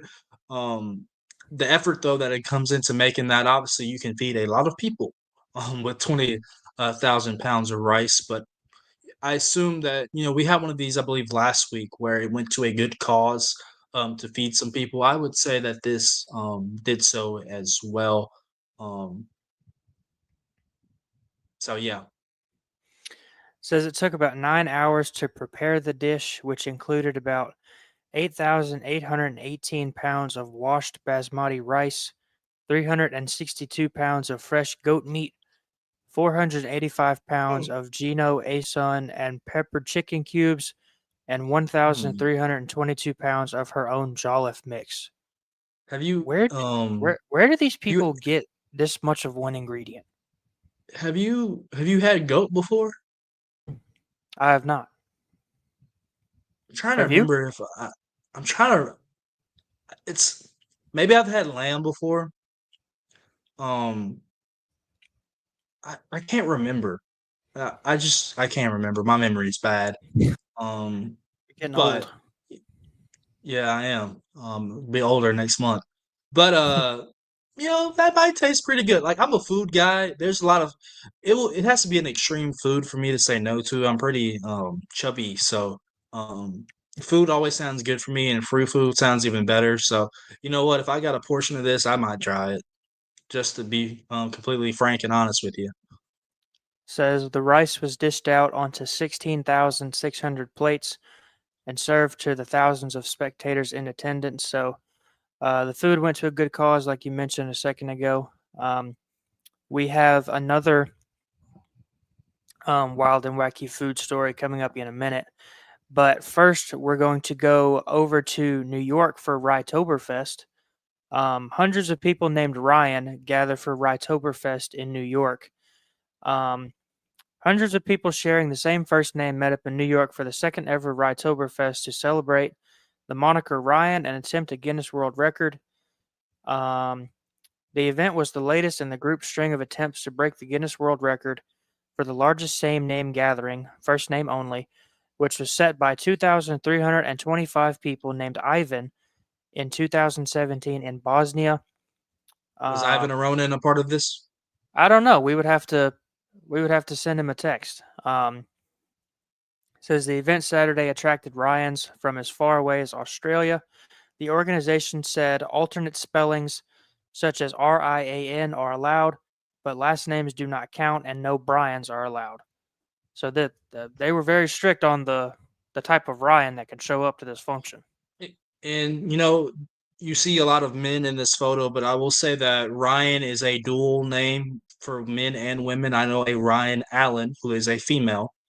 So you can get your steady mix here. It's a name that has some dual meaning. I mean, you have some other dual names for men and women, as well. So that's interesting. That's a lot of Ryans in one setting. Um, I don't know if they had a meeting of the Davids if I would necessarily go.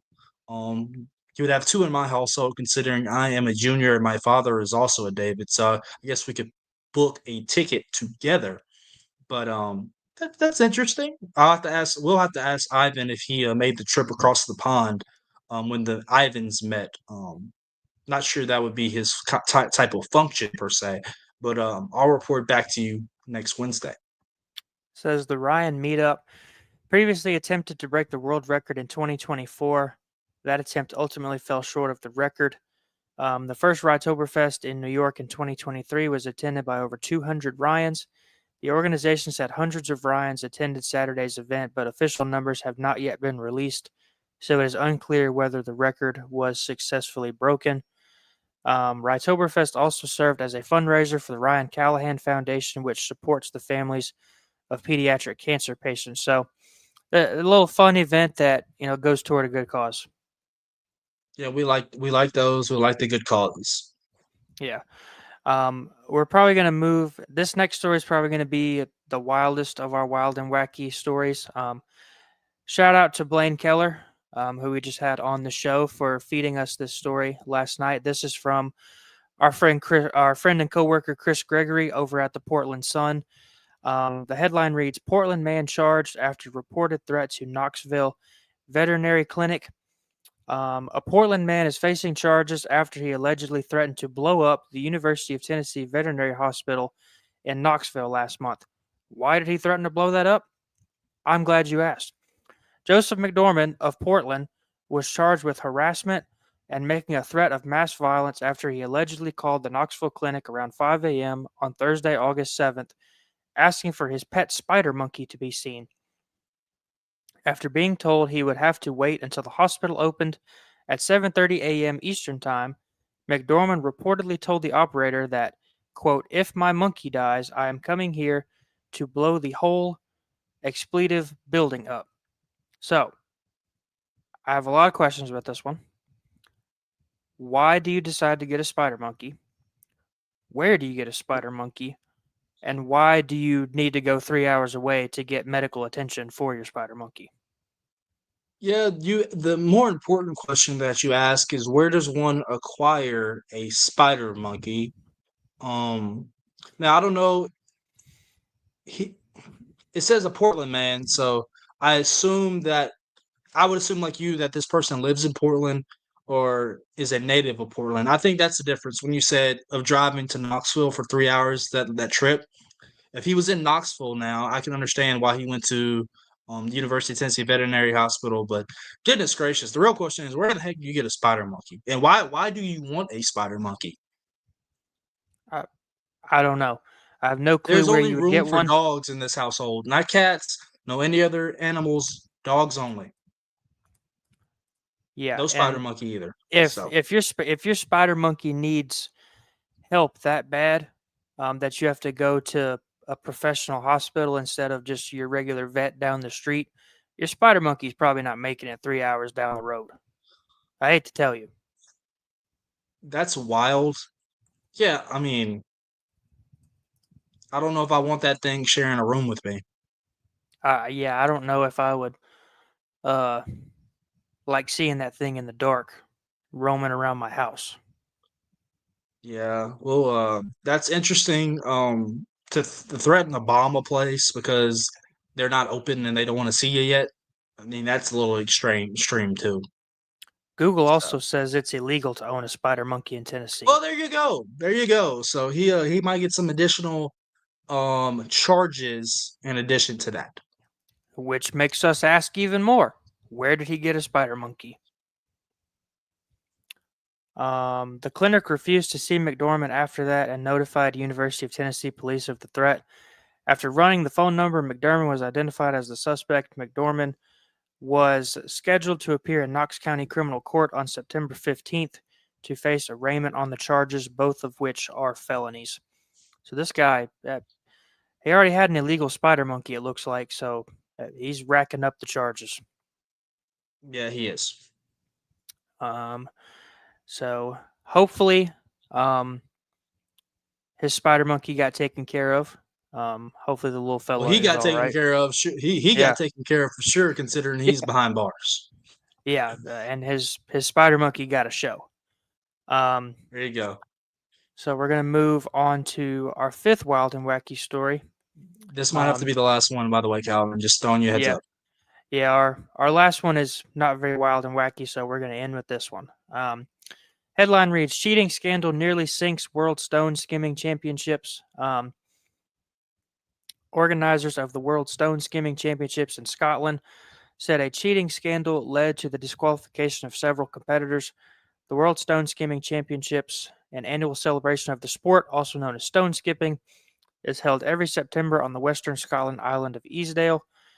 The rules of the competition require the stones thrown by competitors to skim across the surface of the water to be naturally occurring slate from the island, but several competitors in this year's event were found to be wielding rocks that appeared to have been shaped and smoothed by machine.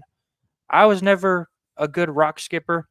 Nope. Obviously, there are a lot of people that feel strongly about the world rock skipping championships that they feel like they have to cheat to win. But Yeah. I also don't like. What do you think the people say when like people bring rocks in and they're like, "Hey, can you smooth this rock out for me?" And they ask, they probably don't ask many questions, but if they happen to ask why, somebody, I think I would be pretty shook if somebody said I have to compete in the World Rock Skipping Championships. Yeah, the first thing I thought was, like you said, I'm not the best rock skipper when I get to a pond or like a little body of water. Nonetheless, though, I mean, I guess people will cheat at anything to try to win a championship. So that I guess that's another thought that I had. So kudos to you, Calvin, for once again scouring the web for the wildest and wacky stories across the globe. You're done for the week on Main Street Sports Today. I believe you had some football on Thursday and some football on Friday. Where are you headed, really quickly? I'll be headed to Joe Burns and Ezel Harding on Thursday, and I will be at Kirkwood and East Robertson on Friday. You can follow Calvin on X at CalvinWhite55 for all the updates from Joe Burns and from Kirkwood. Should be a good one on Friday night as two Division I Power 4 commits between Kamari Blair at Kirkwood and Zach Groves get at each other on the opposite sides of the trenches between the Cobras and the Indians. I'll be back tomorrow with Maurice Patton on a Throwback Thursday. Looking forward to talking to you guys then. Have a great rest of your Wednesday night. See you then.